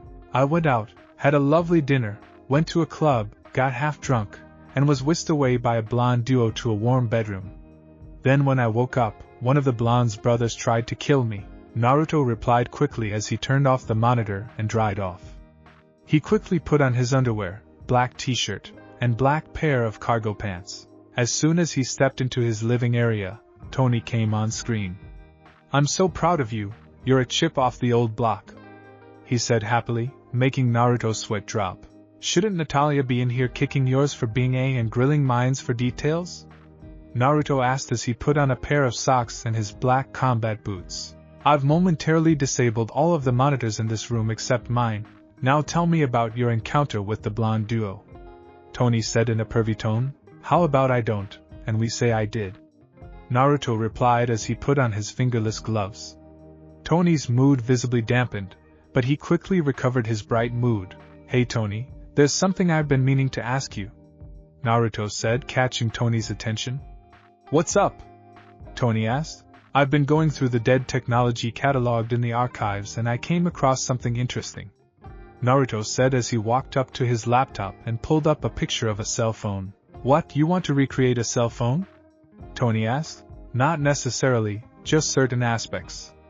I realize calls are out of the league since we would need functioning satellites, but I was wondering if a short-range texting system could be created for a small 6-man team. Naruto asked. Well, how far would the range have to be? Tony asked as he analyzed the possibilities. About 15 to 20 miles would be fine. And of course their manufacturing and creation will remain an Avenger secret, Naruto said. In theory it could work, but the transmitters would have to be attuned to each other. Shouldn't be too hard. Tony mused. Give me a few days and I'll get back to you on that one, K? Tony asked. Sure, I have to get going. Try to calm Natalia down for me, will ya? Naruto asked as he left the bunker. No promises, Tony said as he pulled up a cyber workbench and began looking through the schematics and jotting down a few notes about what would be needed. Training ground 2. Naruto quickly arrived at the training ground to see his team already there talking to a large dark-skinned man with a muscular build, as well as white hair and a goatee. On his right shoulder, he has a tattoo of the kanji for iron and he was wearing the standard uniform for Kumo Jounin, including a white forehead protector and an oval pair of glasses. Hey guys, how's it going? And who are you? Naruto asked as he extended a hand to Killer B. Me, I'm Killer B, the Jinchuriki of the Hachibi. B exclaimed happily. How did you get named Killer B? Naruto asked with a sweat drop. 'Cause I float like a butterfly and sting like a bee. Also, my full name is Kurabi, Killer B said, making Naruto's sweat drop as he went to stand next to his team. Okay, so how can we help you? Naruto asked. I'm your new sensei. I'm here to help each of you better yourselves, B answered, but Naruto still wasn't buying it. This team consists mainly of Chunin level or better ninja. Why would the raikage assign a sensei? Naruto warily asked. It's so he can help me with my special circumstances, a voice from behind Naruto said. Naruto turned to see Yujito standing behind him. Duh, Yujito probably needs help controlling the chakra of her Biju. Who better to help her than another Jinchuriki? Naruto mentally berated himself. Alright, I'm sorry for the 3rd degree, Naruto said.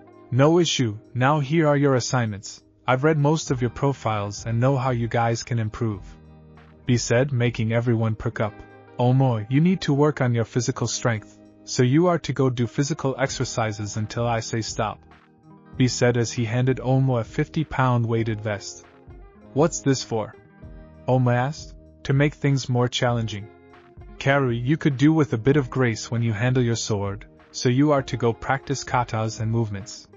B said as he handed her a pair of 20-pound wrist weights. Samui, you need to increase your chakra reserves, so you are to go practice your fighting style while water walking.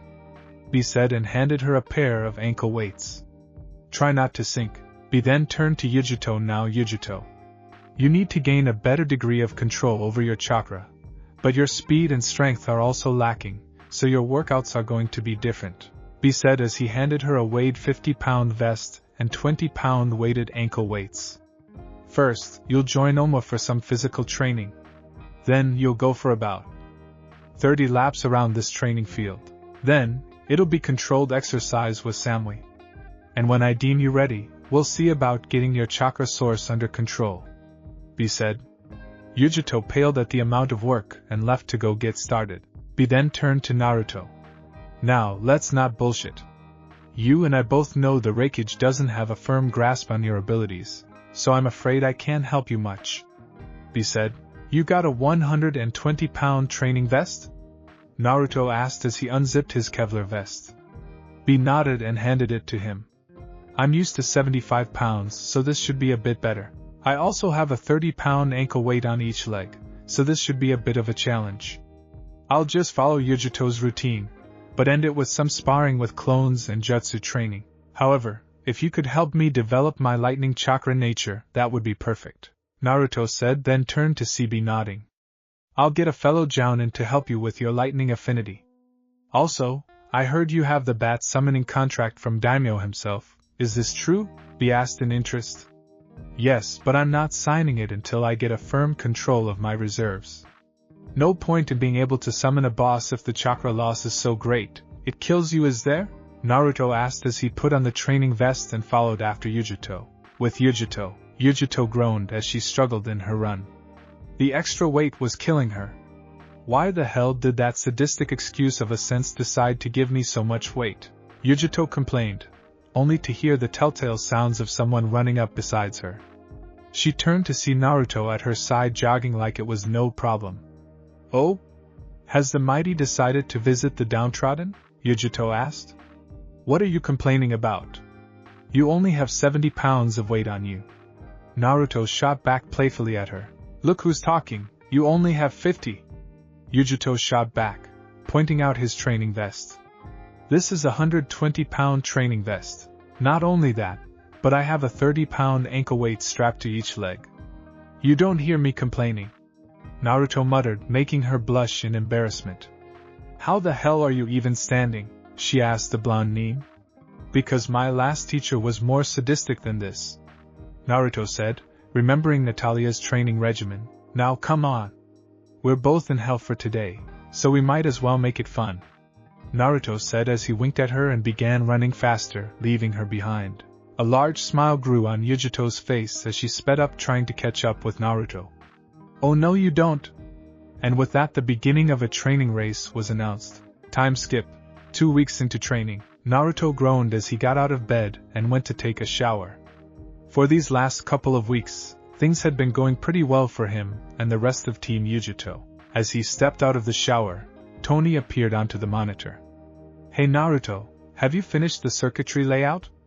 Tony asked. Yeah. Have you finished calibrating the signal to move the messages from device to device? Naruto asked as he got dressed. It's been a bit tricky, but I've got the data to be wirelessly transferred up to 19 miles. So, when do you think you'll be able to start on the prototype? Tony asked as he inspected Naruto's work. Not tonight, 'cause I have something big planned for today. Naruto replied with a grin. Oh, what do you have planned for today? Tony asked as Naruto finished getting dressed and walked over to a shelf brimming with scrolls. He pulled out a black one with golden edges and the kanji for bat on it. Today, I'm signing this contract and getting accepted by the Bat clan, Naruto stated defiantly as he left the bunker. Wait, Tony said, making Naruto turn around. Go to the top shelf in the equipment room and grab a pair of goggles labeled Night Vision. Naruto nodded and went to the equipment room and checked the top shelf. He pulled out a pair of binoculars that had straps to be adjusted to his head and green-tinted lenses. "What's this?" Naruto asked as he tried the night vision goggles on. As the name implies, they allow you to see in the dark. Turn them on with the switch on the side and everything will get clear in a green shade, Tony stated. Naruto nodded and left the bunker, leaving Tony to inspect his schematics. Tony smirked as he looked over the schematics for the texting devices. "That kid's going to get himself killed one of these days," Tony muttered. Training ground 2. Naruto smiled as he arrived at the training ground. Omo was sparring against Samui in the middle of a lake while Karui and Yujito sparred at the edge. B was sitting on a tree branch watching them, then noticed Naruto. "Look who finally decided to show up," he said. Everyone turned to see Naruto lugging a regular-sized black scroll in his hand. "Wait, you're going to..." Omoi began, only for Naruto to cut him off. "Yep, I'm going to sign the bat summoning contract today." Everyone's faces paled at this declaration. The Bat clan hadn't had a summoner in a long time. Either they were hostile or their expectations were exceedingly demanding. Either way, no Bat had seen the light of the human world for over 20 years. "Naruto-kun, are you sure about this?" Samui and Yujito asked, then glared at each other. "Yeah, I'm sure," Naruto said as he laid the scroll out on the ground and looked at the next blank spot. "Now you need to sign this in blood, so bite down on your thumb and get on with it." An excited B told Naruto. Naruto bit his thumb and signed his name onto the contract, then turned to B. "Now what?" he asked. "Now, begin channeling chakra to your hands, bite your thumb for the required blood sacrifice, and do these hand seals," B stated as he showed him the hand seals for summoning. "And on the last hand seal, slam your hands on the ground and release the built-up chakra," B finished. Naruto nodded and began channeling chakra to his hands, then bit his thumb. "Boar, dog, monkey, bird, ram," Naruto internally yelled as he slammed his hand on the ground. A large poof of smoke engulfed him, and by the time it cleared, only the scroll remained. Naruto had vanished. Konoha no Sato. Minato Namike sighed as he looked at Team Kakashi standing before him. "And after I-Date crossed the finish line, we were given payment, and we left," Kakashi finished. "Well done, Kakashi-san. You and your team will be compensated for your services once the payment is equally distributed. Everyone except for Herizen is dismissed," Minato finished. Sakura and Sasuke left with Kakashi, leaving father and son to their own devices. "Yes, Hokage-sama?" Herizen asked through gritted teeth.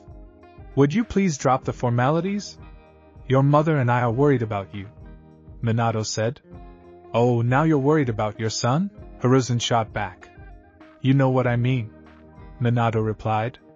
"Oh, enlighten me, will you, father dearest? How is this different from what happened to my older brother?" Herizen asked. "You haven't been sleeping in the clan estate for more than 2 months now. Ever since you got back from Wave. We don't know whether you eat, sleep, or how you live," Minato pleaded. "Did you ever think about that when my brother was gone? He's been gone since I was 6.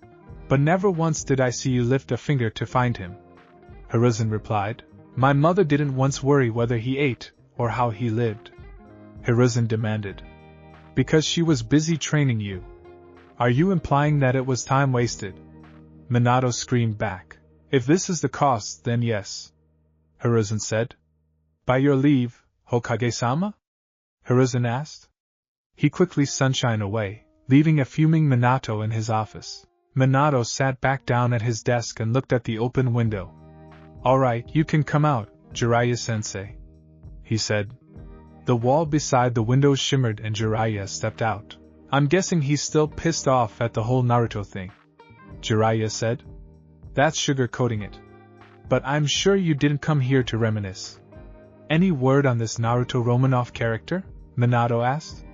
"As far as my spy network can tell, he was last seen in Managashi Mansion," Jiraiya replied. "The Thunder Daimyo's home?" Minato asked, surprised. "Yeah, as far as I can tell, Kumo may have recruited him," Jiraiya replied. "This isn't good. If he knows where my son is, we won't be able to get to him without inciting war," Minato said as he slammed his fist on his desk. Jiraiya's face grew grim at that. Minato, he may be your biological son, but that's as far as you and him are family. Jiraiya, I didn't know the repercussions. Minato began, only to be cut off by an angry Jiraiya. You knew the repercussions, damn it! You and Kushina, but you know what you two did? You sent that kid out in the cold with a smile on your face. Jiraiya yelled at Minato. You're no better, you and Tsunade are just as guilty as we are. When he left that night, you guys didn't search either. Minato yelled back. Jiraiya simmered down and took a seat. I'm not ignoring my mistakes, I acknowledge them. You're ignoring the ones you made. Jiraiya said, then looked at Minato. Hey, the Chunin exams are going to be held here in a month or two, right?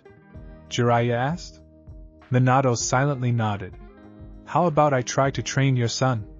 He hasn't summoned the toads in a while or the slugs. Maybe I can help him out, or at least get him ready for the fights. Jiraiya said. You're free to try, but he won't accept. I've already tried to teach him Hiraishin and Kushina tried to get him interested in Kenjutsu and sealing, but he refused. Minato replied. Jiraiya sighed as he looked at his student. Well, we can try. Jiraiya said. Yeah, all we can do is try. Minato said as he looked over the village. Meantime, with Naruto. Naruto coughed as the smoke surrounding him dispelled. He opened his eyes and looked around to see. Nothing? Why is everything so dark? Naruto wondered as he put on his night vision goggles. He turned them on to see a dark chasm before him, and what seemed to be a large dark abyss. He took a step back and looked up to see various figures clinging to the ceiling top. Naruto got up. Anyone there? He asked as he carefully took his steps. Bat Guano. Naruto thought. A dark blue flashed before him and he turned to see a relatively tall 3-foot bat standing before him. What the? Naruto thought. Hey, I'm Naruto Romanov. And you are? Naruto asked the bat. The bat inspected him with a close eye. My name is Zayami. Who are you and what are you doing here? The bat asked with an annoyed tone. Like I said, my name is Naruto Romanov. I am a human and I signed the bat summoning contract and Endi. Naruto was quickly cut off by Zayami's wings smacking him in the face. What the hell? Naruto yelled, only to be once again smacked by Zayami. Shut up, you idiot. It's dangerous here, Zayami said as she jumped up to Naruto's shoulder and gripped her legs. Come on, she whispered as she carefully inspected the area. A few of the bat summons had begun to gather where Naruto appeared, but other than that nothing major had happened. Good, it would have been a bloodbath if any of the other officers had found him. Zayami thought as she took off to the chief's cave atop of the mountain. Mountaintop, Chief's cave. Naruto groaned as Zayami finally let go of his shoulders and dropped him to the ground. Damn, that hurts like hell, Naruto thought as he rubbed his left shoulder. He looked up to see a large imposing creature hanging upside down. Naruto got up as a loud voice shook the cave. Who dares stand before me? The voice demanded. Naruto steeled himself and spoke. My name is Naruto Romanov, last and first of the Avengers, Chunin of Kumo, adoptive son of the Black Widow, and the new holder of the bat summoning contract. Naruto exclaimed loudly. Well, Naruto Romanov, I am Orfeo, the darkness and the boss of the Bat clan. Orfeo exclaimed as a loud rumbling resounded throughout the cave and a large red eye opened in front of him. Naruto looked up to see as the large bat hanging before him spread his giant wings and looked him dead in the eye. The bat then shook and looked dead at Naruto. So you're the new holder of the bat summoning contract. We haven't had a summoner in over 20 years. What makes you think we want you? The boss demanded in a loud voice. Because I'm willing to fight for it, I don't expect it to be freely given to me, Naruto replied. The bat boss laughed loudly as he shook his head and fell to the ground, landing on all fours and crawling towards the entrance to his cave. So you're willing to fight for it, huh, Naruto-san? Hop on and we'll see if you're worthy, the boss said, making Zayami gasp. Orfeo-sama, you don't mean? Zayami said as she was cut off. Yes, Zayami. We will begin the summoner's test, Orfeo said as Naruto climbed onto his back. With a powerful jump, Orfeo jumped from the entrance to his cave and glided towards the base of the mountain. Naruto watched the levels of the large mountain-like chasm ascend all around him as he used chakra to stick to Orfeo's back. This place is amazing. Where are we? Naruto asked Orfeo. That information will be disclosed to you if you manage to pass the summoner's exam, Orfeo said as he flew towards the wall near the bottom of the chasm. Before he impacted on the wall, he folded his wings and positioned his legs and claws in front of him. He landed on the wall and crawled towards a large hole on the wall. Naruto covered his night vision goggles and gripped the mane around Orfeo's neck to stay on his back as Orfeo crawled through the hole. Naruto mentally yelled as the stalagmites hanging from the ceiling of the tunnel dug into his back, but voiced nothing aloud. Good, Orfeo said as he emerged in a large circular room that looked to be shaped like a volcano. You have passed the crawl of endurance. Now we must assemble the other bad officers. With that said, Orfeo held his head back and let loose an ear-piercing screech, which resounded all around the arena. Within moments, several bats ranging from 9 to 15 feet in size arrived. Why have we been summoned, Orfeo-sama? One of the officers asked as he landed on the floor right beside them on all fours. We have a newcomer who wishes to become the bat summoner, Orfeo replied, making the bat officer hiss. Then the trial is to take place, I assume, the officer said, getting a nod in response from Orfeo. Trial? What trial? Naruto asked as he stared at the exchange between the two summons. A trial by which we will determine whether you are fit to become the new summoner of the bats. A feminine voice spoke from above him. He looked up to see another bat officer hanging upside down above his head, but this one had a red mane of shaggy hair on her chest instead of the usual gray. What do these trials entail? Naruto curiously asked. Before the large bat in front of him could answer, Orfeo responded to him. The trial is simple. You are to stay on my back for either 8 consecutive hours in flight, or you are to force me to land. However, during those 8 hours, I may do anything to throw you off, whether it's slamming my back full force into a wall, or a simple barrel roll. Orfeo replied, making Naruto a bit nervous. We will be at the highest point of this arena, so if you fall, you will fall to your death. Should one of my officers come to your aid, you will become that officer's personal slave. Any questions? Orfeo asked Naruto. Naruto shook his head and stared defiantly at Orfeo. When do we begin? He asked with a little finesse in his voice. Oh, I like him. The large bat hanging over him commented. By the power I hold as head of the Bat Clan, I hereby call the summoner trial to begin. Orfeo shouted, gaining a massive uproar from all of the bat officers present. Orfeo spread out one of his wings and motioned for Naruto to climb on. Naruto quickly jumped onto Orfeo's back and began channeling chakra to his feet. Orfeo used his powerful hind legs to jump and began flapping his wings, rising farther and farther. Naruto was inwardly freaking out as he saw the ground getting further and further away. Shit. Alright, if I pass this, I get to be the bat summoner. If not, it's either death or slavery. Really optimistic choices. Naruto mused as Orfeo climbed higher and higher, almost reaching the ceiling. Alright, what do I know about bats? Naruto asked himself as he tried to remember what Hawkeye and Tony had taught him about wild animals. Bats. Alright, prefer darkness. Most vampire bats only feed off livestock. Most bats mainly feed on fruit, not necessarily poor eyesight, but they use sonar to navigate. Sonar, of course. It's just sending out a wave of sound and waiting to get feedback on it to map out the room. Now how can I use it to my advantage? Naruto thought as he used his night vision goggles to scope the arena for anything useful. Damn it, there's nothing but rocks and stalagmites. Naruto thought as the boss started doing barrel rolls to mess up his concentration. Of course.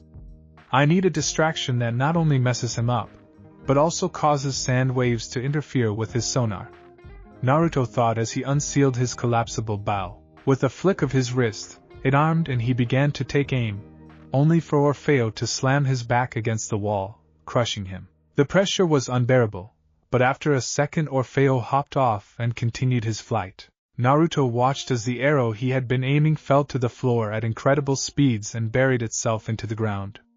Note to self, do not fall. Naruto thought as he grabbed another arrow and aimed it to the ceiling. As soon as it had buried itself, Naruto took another one and aimed it at a different part of the ceiling.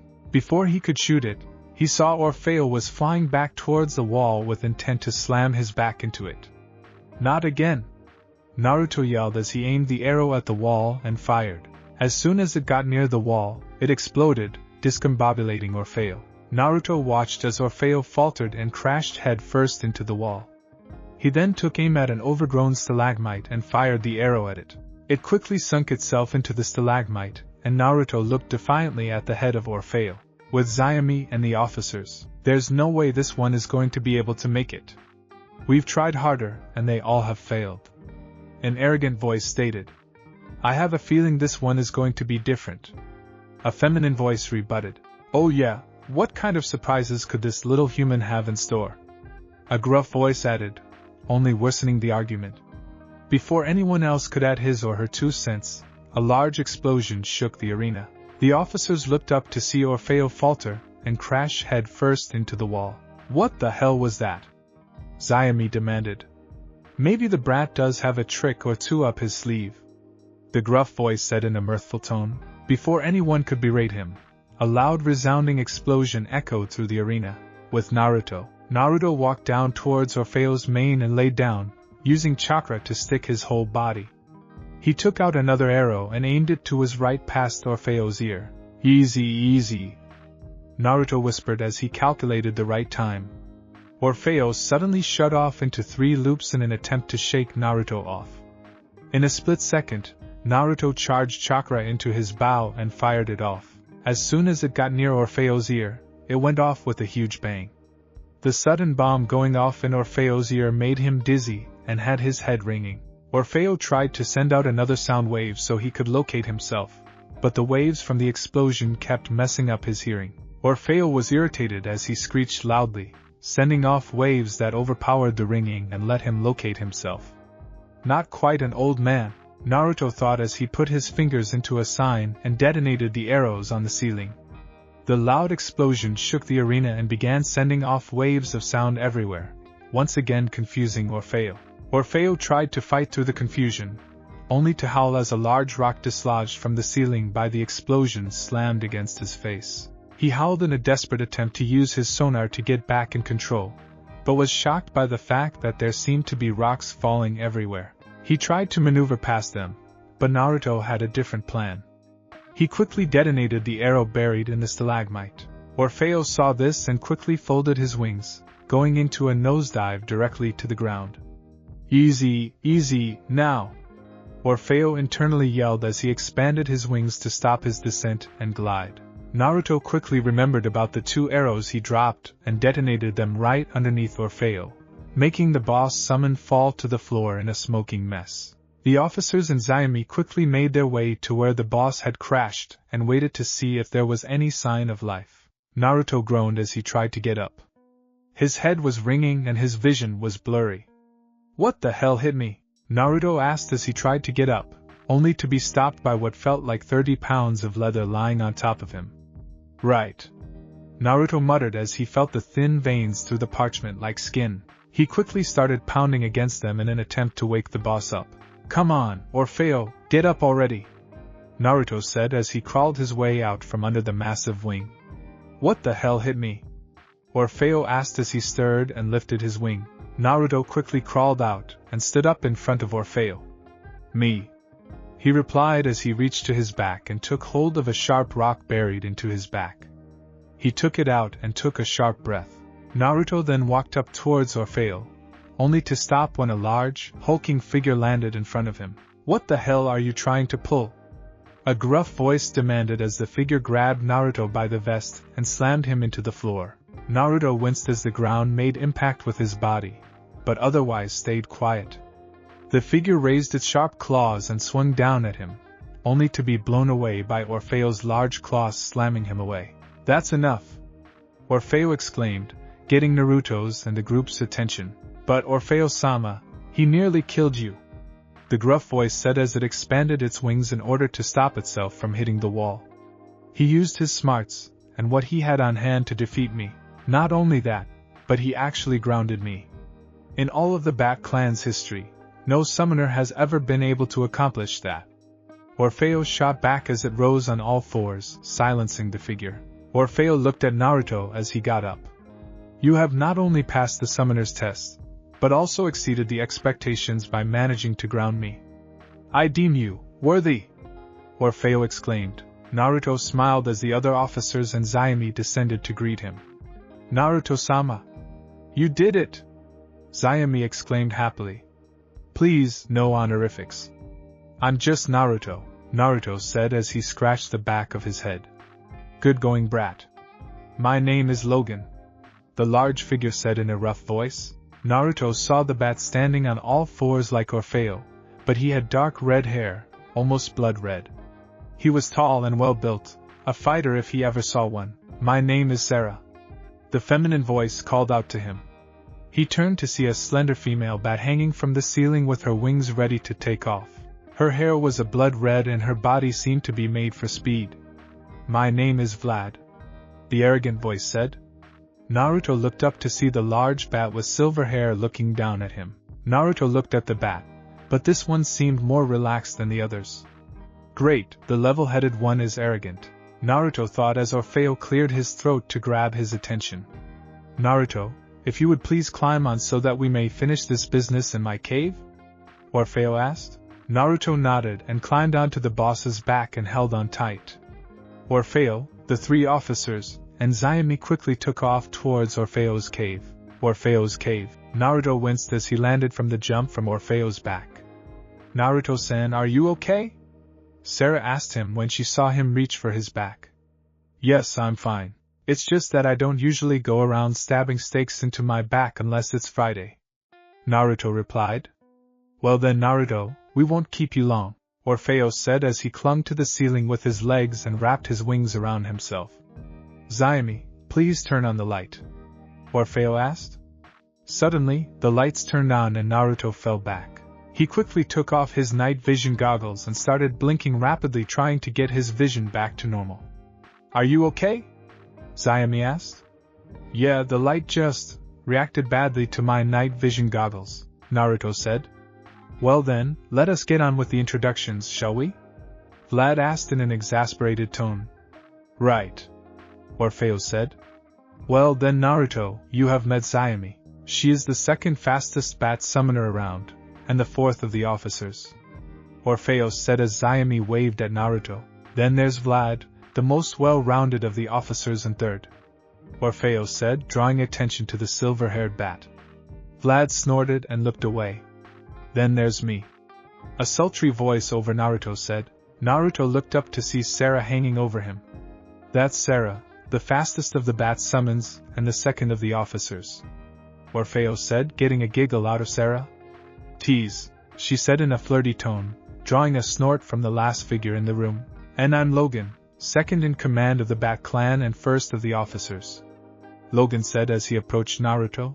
Word will spread quickly that there is a new summoner amongst the bats, and even faster since you managed to ground the bat boss, Logan said, getting a snort from Orfeo. Either way, you need to be careful and stay alive, brat. You're no good to anyone dead. Go home and get rested. The Bat Clan is backing you up now, Orfeo said. Naruto nodded and was about to leave, but was stopped by Orfeo. Wait. Naruto turned to see Orfeo's long nails by his shoulder. With a quick stab, a burning sensation ran through his veins and he fell to the floor. Naruto looked up at Orfeo, then turned to see the tattoo of a bat silhouette on his arm opposite of his ceiling tattoo. That tattoo is for when you are under fire and have no time to summon normally, Sarah said as she looked at the tattoo. Just wipe some blood on it and slam your hands on the ground with the appropriate chakra level and a summon will appear, Logan finished. Naruto nodded as a large poof of smoke engulfed him completely. Things are going to get interesting again, that much is for sure, Zayami said with a smile. Interesting indeed, Orfeo muttered as he looked at his record of every summoner and wrote Naruto Romanov into a new slot. Back in Kumo, Samui, Yujito and the others were sitting in the raikage's office with the bat summoning scrolls spread out in front of them. After Naruto had disappeared in a puff of smoke, B had insisted that they go to a Omoi's paranoid theories didn't help the case either. So here they were, waiting in the raikage's office. What the hell is taking him so long? Samui lashed out, surprising everyone in the room that the cool person had lost it. Hey, come on, I'm sure he's fine, Yujito said, trying to comfort the girl. How would you know? The Bat clan hasn't had a summoner in years, and it isn't because of a lack of trying, Samui said through gritted teeth. Come on, show a little faith in him. He's gotten through tougher scrapes, Karui said in an attempt to calm the girls down. However, all she got in return was a death glare from the two kunoichis. Before either of them could say anything, a loud poof resounded through the room and filled it with smoke.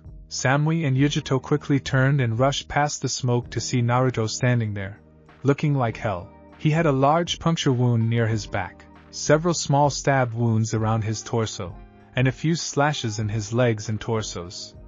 His clothes were torn and had slashes, and his vest had a large puncture in it. What the hell happened to you? Karui asked as Yujito and Samui helped him get to a chair. Summoner's test is a lot more difficult than I expected, Naruto replied, then asked for a glass of water. A buzzed Mabuyan and told her to bring in a glass of water and paramedics, then turned to Naruto. What happened and where did you go? A asked in a serious tone. I need antibiotics and liquids right now. That and a first aid kit to clean my wounds, Naruto said, cutting off the raikage. A grumbled, but conceded when he saw the large wound on Naruto's back.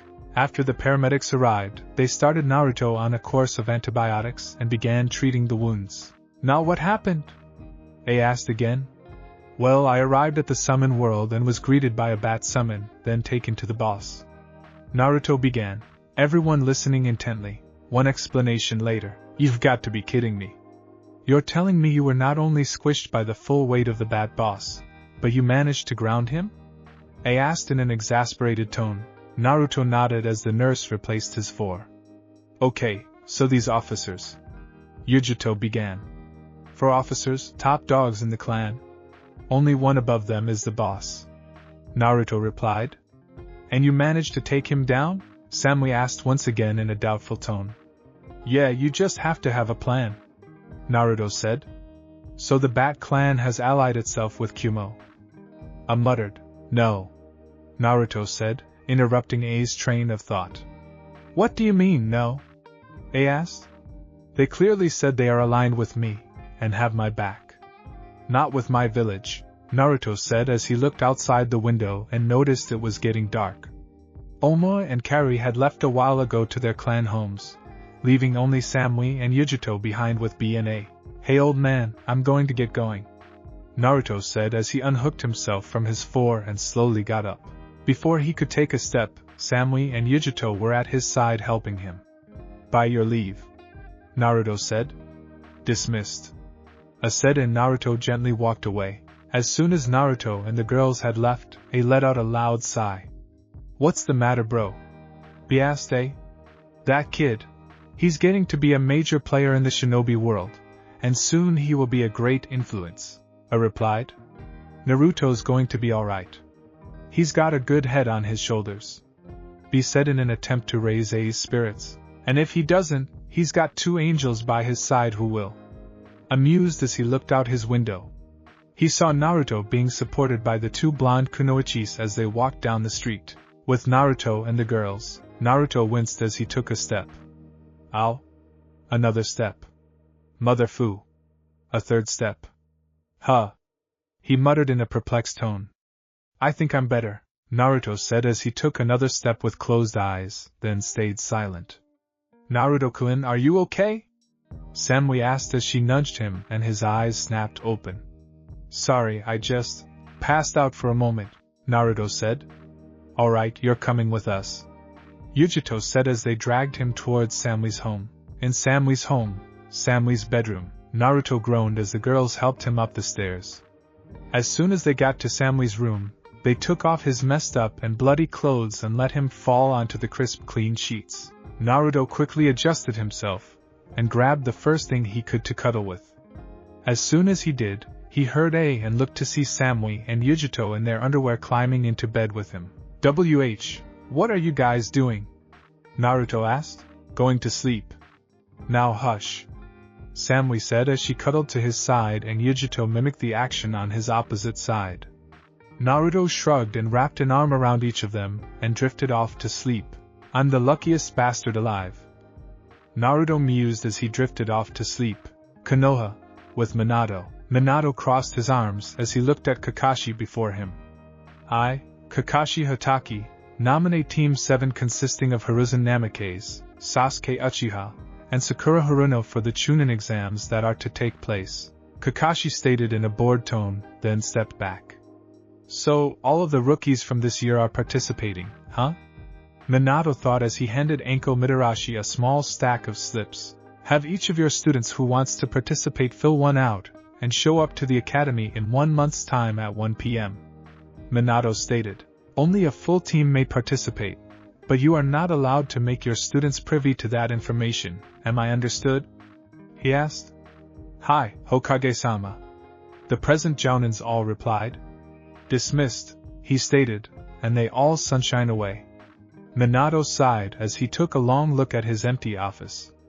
Things are getting tougher again, he mused, but was broken out of his thoughts by a knock on his door. Enter, he stated plainly. The door was then slammed open and a furious-looking Kushina stepped in. Care to repeat yourself, Hokage-dano? She asked in a murderous tone. Kushi-chan, what are you doing here? He asked as he waved his hands in a surrendering motion. I'm here to see if Hiruzen was around, she replied as she took a seat on a corner of his desk. I've been trying to find him all day, but so far nothing, Minato replied. Minato, you have to do something about him. He should be in his home with us like all of the other genin, not living on his own and off mission money no less. Kushina replied. Don't you think I've tried? He asked her. That kid wants nothing to do with us. Ever since he found out what happened to his brother, no, what we did, he's been hell-bent on getting him back and cutting us out of the picture entirely, Minato replied. Minato-kun, you know we did what we did for the betterment of the clan. Naruto couldn't have led it without strength and Hiruzen's training was going at an accelerated pace. Kushina replied, soft eyes fixed on him. But was it worth it? I mean, we've all but lost our clan heir, he hates us, we lost our first son, and I'm afraid to say it, but we didn't even lift a finger to find him when he left. But now I've got Umbu teams searching for where my son is staying, Minato replied as he looked down. Minato, Kushina began, only to be cut off by Jiraiya barging into the office through the window, panting and sweaty. Minato! Jiraiya yelled. What's the matter, sensei? He asked as he went to Jiraiya's side. Big news from the summoning realm, he managed to say through ragged breaths. What's the matter? Minato asked. Kushina quickly handed Jiraiya a glass of water, and they both waited for Jiraiya to catch his breath. It's about Naruto, he said. What about my son? Minato demanded. The Bat Clan. They have a new summoner, Jiraiya replied. What does that have to do with my son? Kushina demanded. Jiraiya glared at her, and she seemed to shrink. Kushina-chan, the Bat Clan hasn't had a summoner in 20 years, and it's not because of a lack of trying, Minato replied, then turned to Jiraiya. Now, what happened? He asked. I summoned Gamakichi to send you a message, but instead he told me that there was a new summoner of the Bat Clan. Not only that, but he managed to take down the boss summon, Jiraiya replied. What's so difficult about taking down a bat? Kushina asked. A giant bat? Nothing, why did you have an idea? Jiraiya asked her in a sarcastic tone. His name was leaked accidentally. It's Naruto Romanov. Jiraiya finished his report. Naruto Romanov? Kushina whispered. Yeah, Naruto. That could be our son, Minato said in a depressed tone. That's impossible. His chakra coils were completely destroyed. He had no prior training, Kushina said as she shook her head. None that you know, Jiraiya spat out. But hey, you only knew him until he was old? That's right, you don't remember. All you remember is that Hiruzen was 6 because that's the day he became clan heir. Kushina shook her head and tried to recall Naruto's age at the time, but found that she couldn't. I haven't forgotten about my son, I haven't. She began repeating in her mind. Alright, that's enough, Minato said as he stepped in. This may be our Naruto, or it may not. Fact of the matter is, we end up big time. Now, all that's left is to find him and try to get him back. Minato said. Why? Jiraiya asked in a mocking tone. Why what, sensei? Minato asked. Why are you trying to get him back now? So you can beef up Konoha's reputation with all he has done? Jiraiya demanded in a murderous tone. No, sensei. Minato began, but was cut off. Or maybe you just realize that he is worth something and you want daddy's little weapon back, Jiraiya demanded, the words hitting Minato like a ton of bricks. Sensei, it's not like that. He began. It is, Minato. You and her both knew the protocol for village heirs. Jiraiya exclaimed. You're lying. Kushina yelled at Jiraiya. Am I? Jiraiya demanded. I know I taught Minato all about village protocol after he informed me of his dream. Jiraiya yelled at her. You were brought as an Uzumaki to this village under goodwill between the villages. You knew all of the protocol as the standard for all foreign shinobis, Jiraiya demanded. Now, the Toads are threatening to cut off ties with Konoha due to an old-standing treaty with the Bat clan. Jiraiya yelled. He then walked towards the window. For now, leave Naruto alone and focus on Herizen. He's the one who needs the help. I'll see what I can do about the summoned clans, but mark my words. He said in a cold tone, I will not in any way help you bring him back here. Not me, my spy network, or the Toads.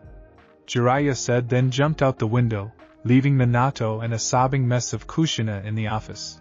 Things are going to hell. Minato thought as he sighed and went to comfort his wife. Meanwhile, with Naruto, Naruto groaned as the sun hit his eyes. He slowly opened them to see Yujito and Samui in their underwear getting dressed in the room. He smiled widely, but was quickly shaken from his thoughts as a pillow impacted against his face. Get a good show?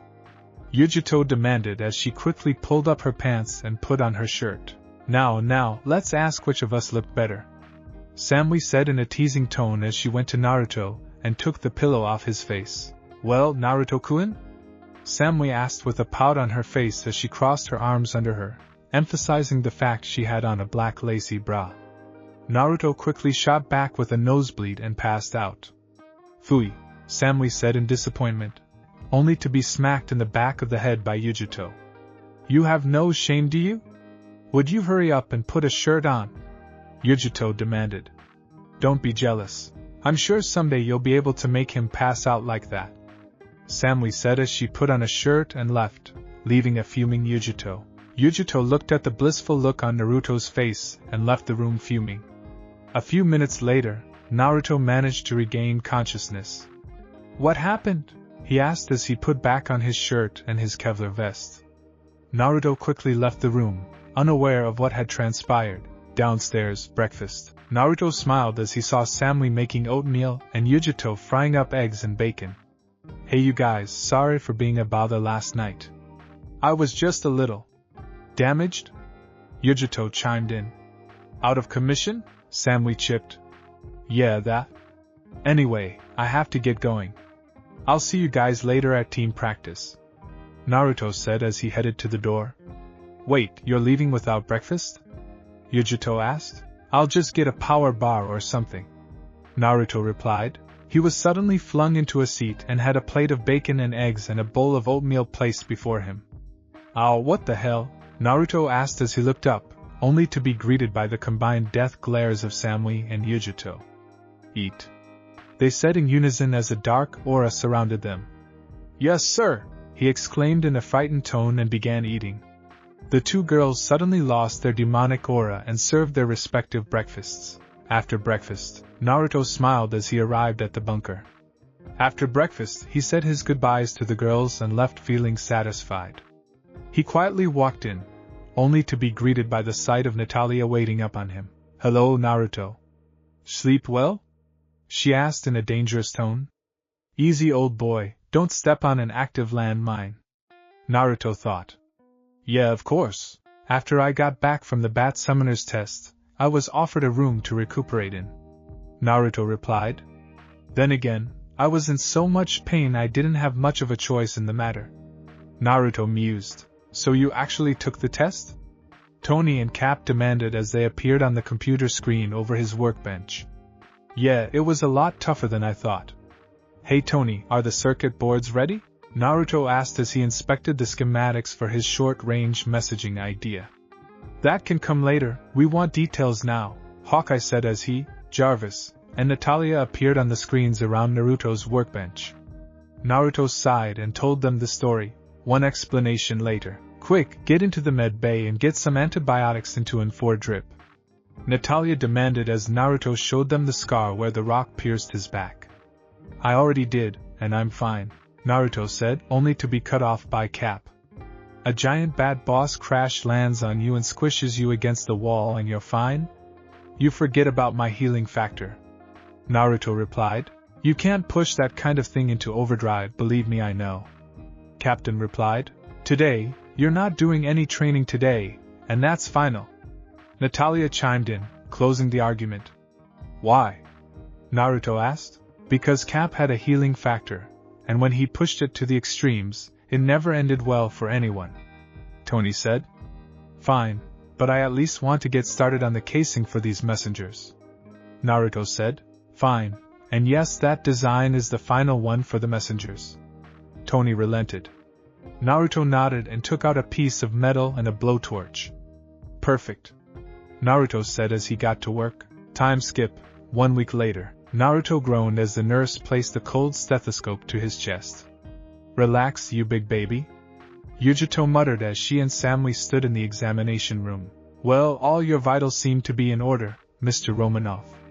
The nurse said as she checked off a few items on her chart with a large blush on her face. This didn't go unnoticed by Samui and Yujito, as they both shot the nurse death glares.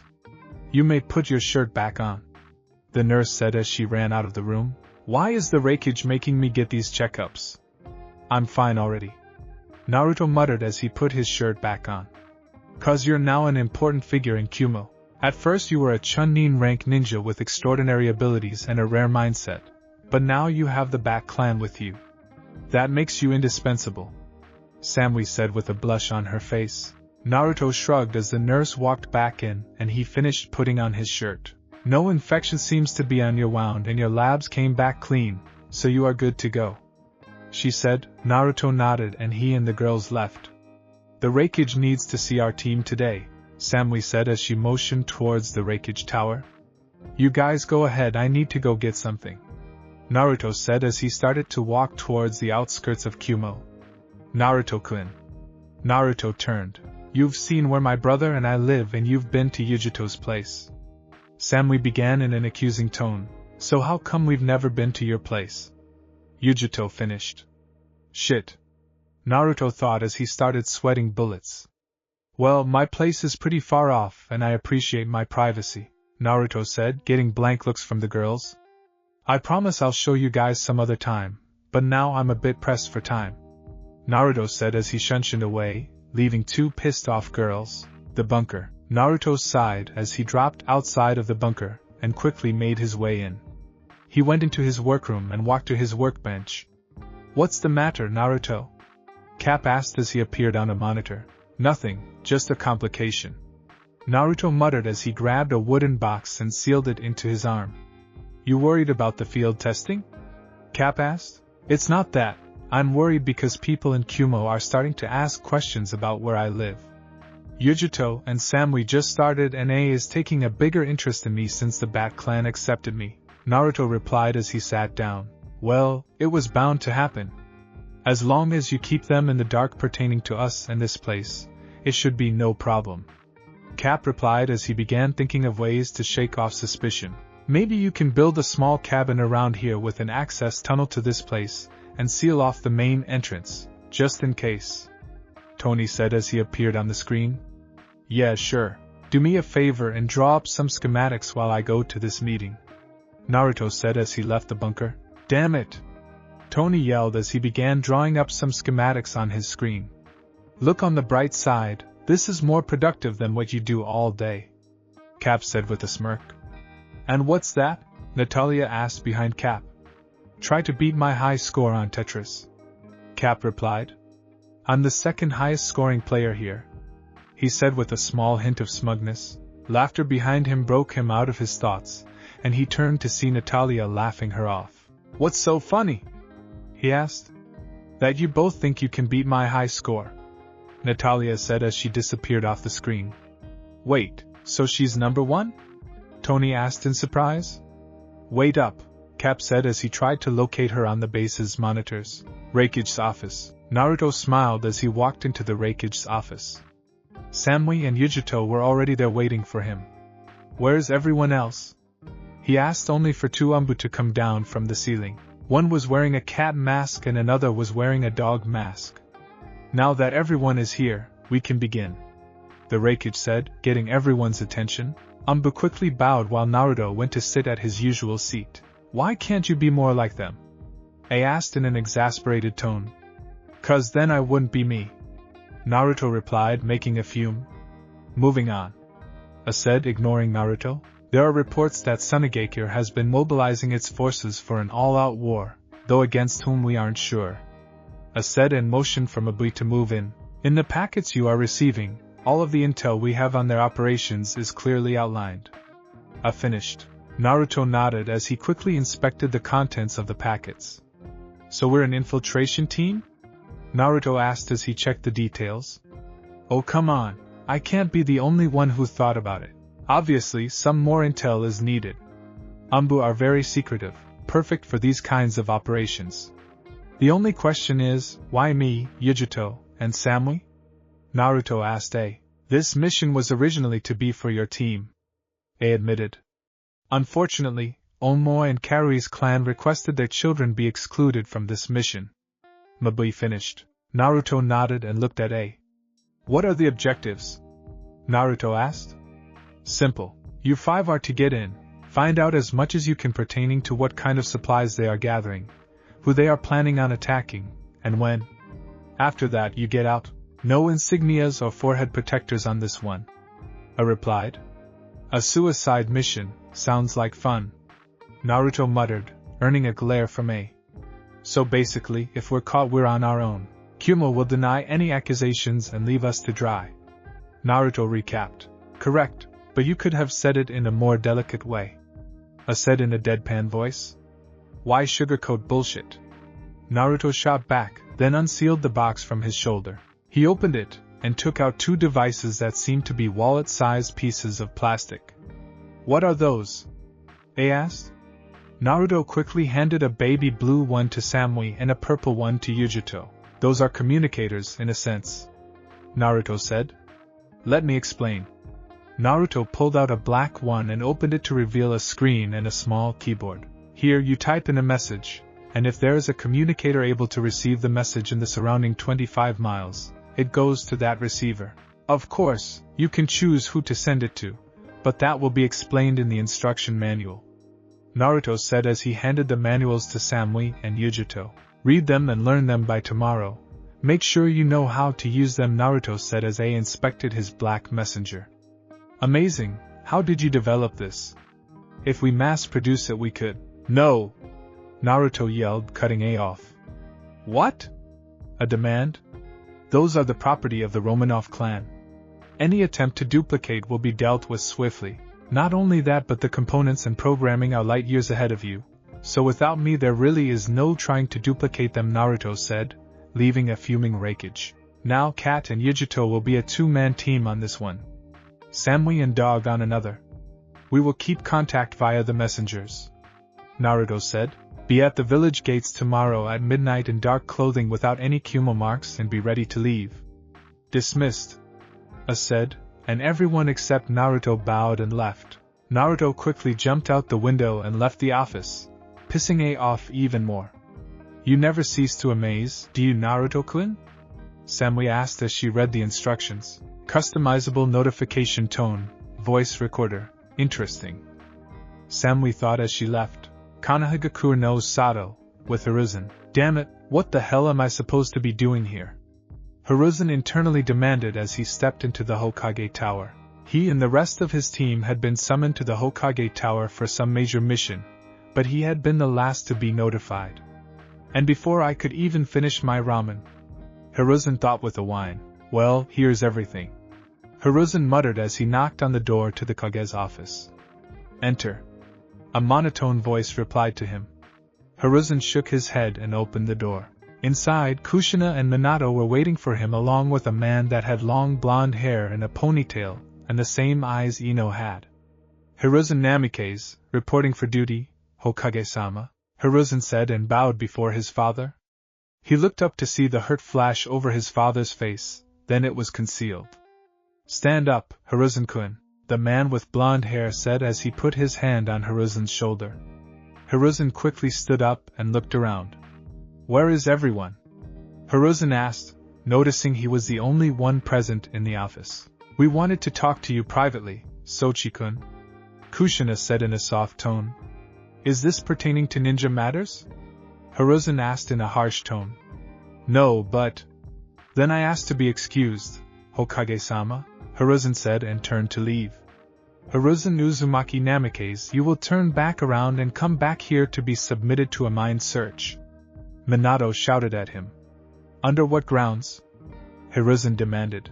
Standard protocol. Inoichi replied. Herizen sighed and rubbed the back of his neck. What if Kyubi interferes?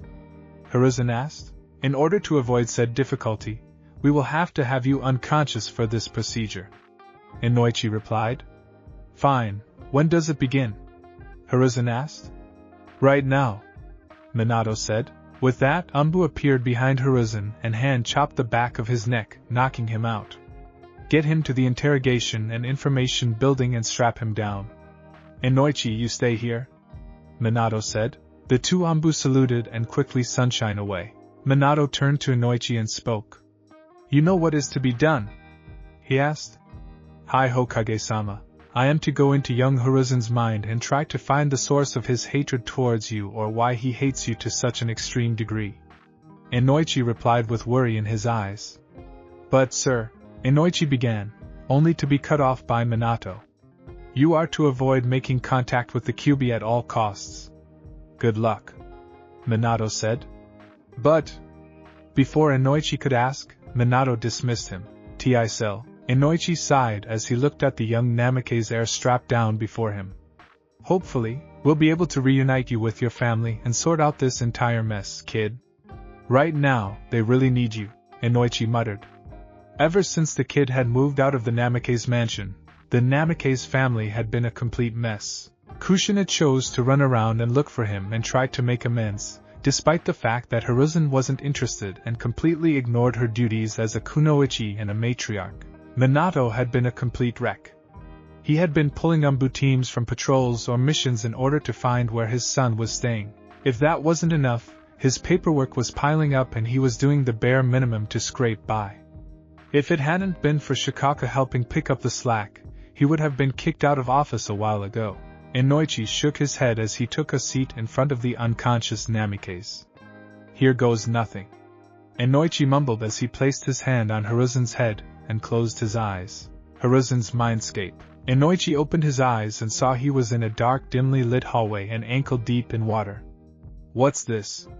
Inoichi wondered as he slowly made his way forwards. He saw nothing but a bright light as he made his way deeper and deeper into Herizen's mind.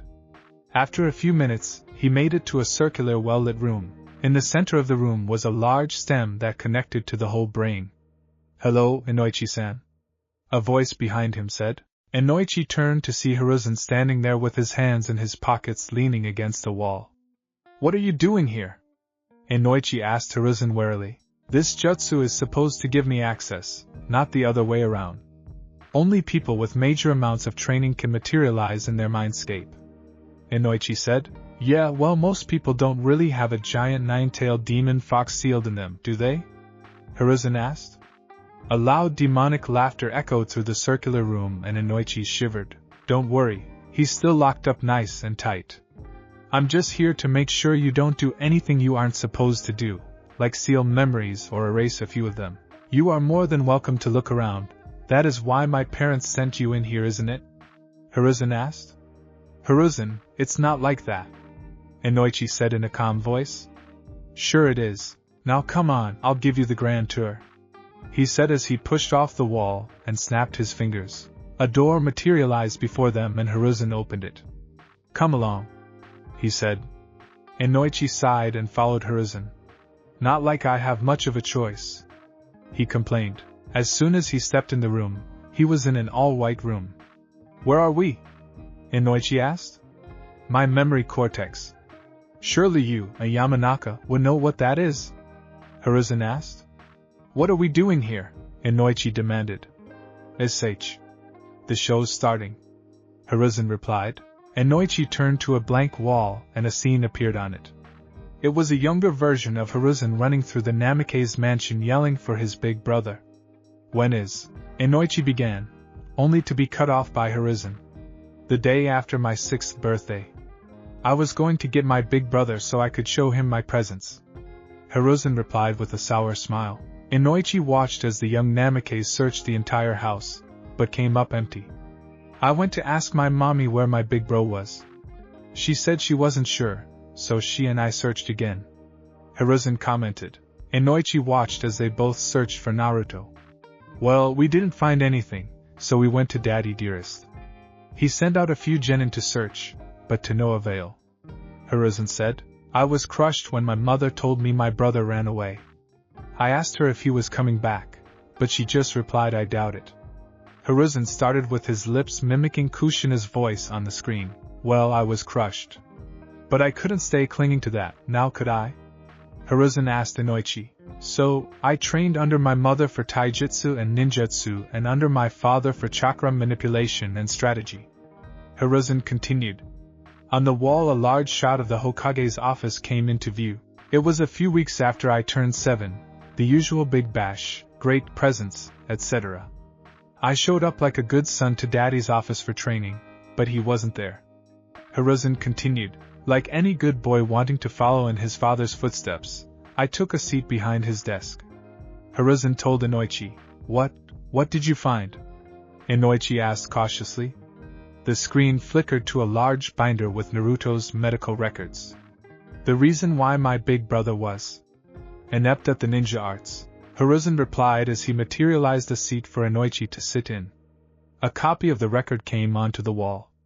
Apparently, he wasn't unable to use chakra or was lazy. It happened when I was a baby and he was taking care of me in the yard, Herizen replied as Inoichi took a seat. Someone was gunning for me.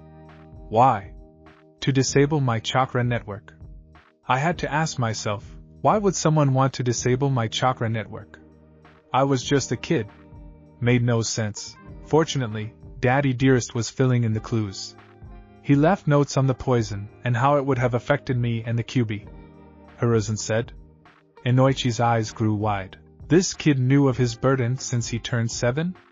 Of course, I connected the dots. The weird seal on my stomach, why my father focused on chakra control so much, why my mother doted on me and not my brother, and why I was attacked and my brother was caught in the crossfire.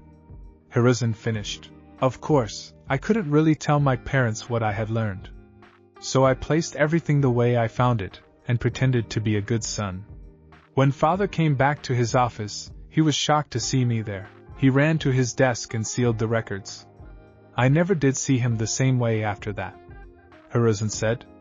But that brought up more questions than it answered. Where was Big Bro? Why couldn't we find him? Why did he leave? Herizen wondered. Well, for the rest of that time I played the idiot and kept on with training as usual, and even trained with Jiraiya and Tsunade. I kept asking on occasion about Naruto to my father, but he always stumbled and made up some fake excuse. It was obvious he was lying, so the question was, why would he lie? Inoichi muttered. Correct. Then, when I turned 11, the Uchiha massacre happened. Almost all of them were wiped out with the exception of Sasuke and 2 or 3 ninjas who were out on missions, Herizen said. That very night, my father erased Itachi's name as heir to the Uchiha clan and named Sasuke. Herizen finished. That made me curious. The circumstance by which the clan heir title transferred, so I decided to look into village customs and found out something interesting. Naruto continued. But I don't have to tell you, do I? You are a clan head. Inoichi nodded, the changing of the clan heir title. Inoichi muttered. Exactly. Herizen replied. Imagine my surprise to find out the only way to change clan heads without bloodshed is to disown the current one. Herizen mused. My brother was no idiot. He must have known this. Herizen reasoned, which is why he left. Imagine my disgust at this. A once happy memory became a grisly reminder. Herizen said. Colorful colors became dull, the smiles on my parents' faces became sick and twisted, Herizen said in an enraged tone. And the looks of shame on my godparents' face became justified, Herizen said in a cold tone. When I confronted them about it, my mother tried to tell me it was for the good of the clan and the village. My father soon followed with the same tune. I could see the hurt on their faces and was disgusted by it. For me, they were willing to cry and beg, but for my brother they just cast him out with smiles on their faces. That very same night I packed up and left Herizen finished. From then on, I was on my own. I had nothing but some clothes and a dream to find my brother. And someone who will stay anonymous. Herizen began. Who?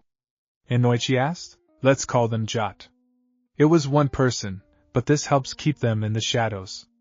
Anyway, Jot helped me by giving me a place to stay. They sealed it off from spying and chakra so only I could enter. They also applied a seal to my chest. Herizen said as he showed Inoichi a tattoo of a sun on his left side. So that they couldn't just track me down. Herizen finished. And I'm sure you know what has happened since I graduated and became a genin. The mission to Wave, my increased training, and my denying their training. Herizen finished. And so ends our tale of woe. You have everything they wanted you to find out. Now go. Herizen said as he got up from his seat. With that, Inoichi was ejected from his mind and flung back into his own, Inoichi's body. Inoichi gasped as he woke up. He looked to the sleeping Herizen with wide eyes, and then turned to see the Hokage waiting at the door. He scowled at the man, but rose to his feet and went to give them what they asked for, Hokage's office. After Inoichi's debriefing, Kushina sat on a couch in the Hokage's office while Minato sat behind his desk. Inoichi knelt on one knee before the Hokage with a sour expression on his face. By your leave, Hokage-sama? Inoichi asked. Dismissed. Minato replied in an absent-minded tone. Inoichi quickly left, leaving the Namikaze clan head and matriarch to their own devices. They both stayed quiet for a few minutes, trying to process what they had just learned. Minato-kun. Kushina began in a small voice, breaking the awkward silence. Minato turned to see his wife looking at him with teary eyes. Do you think that's really how Herizen-kun sees us? As monsters? She asked. I don't know. We did what we did for the betterment of the clan, or so we said. But now I'm not sure. Minato replied as he stared at his desk. What do you mean? Kushina asked as she got up and went to his side. Well, we can't honestly say we were doing what was best for him and the clan. We were just doing what was in our best interests. Minato replied. How can you say that? Kushina demanded. If we had been looking out for his best interests, we would have begun teaching him basic civilian knowledge after his accident. But we didn't. We just tossed him aside and started working out a training regimen for Herizen, who wasn't even old enough to walk. Minato replied angrily. Not only that, but we would have told Naruto about the change of plans ahead of time. We would have found him some place to stay. We would have made sure he was enrolled in civilian school. We would have made sure he knew how to take care of himself. Instead, we dropped the bombshell in the middle of the party, and instead of watching him to make sure he was fine, we watched Herizen be happy for a few hours. Minato finished as he got up and walked towards the window overlooking the village. You're wrong, Kushina demanded.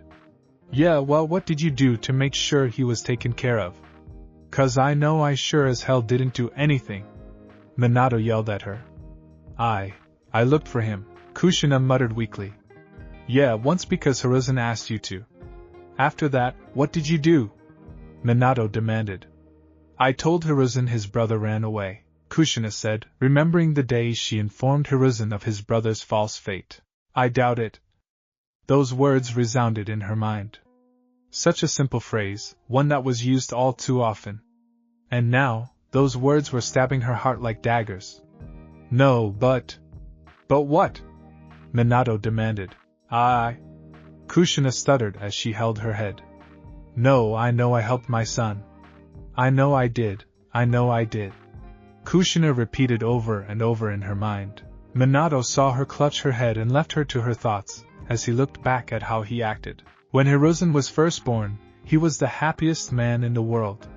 He had a beautiful wife, 2 magnificent sons, he had achieved his dream of being named the Hokage of Konoha no Sado, and he had managed to stop the Kyuubi from destroying the village. And for the next few years, they had the picket fence life.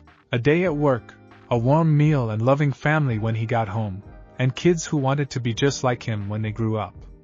But after the attack on Herizen, things slowly changed. The attention of the family as a whole began to shift towards Herizen. Was it because he is the jailer? Or because he's the one heir who could take over the clan? Was it because without chakra we saw Naruto as weak? Minato thought, disgusted by the possibilities and his reasoning. From then, as soon as Herizen could walk, he was trained to be a shinobi. This took more of their attention from Naruto and switched it to Herizen.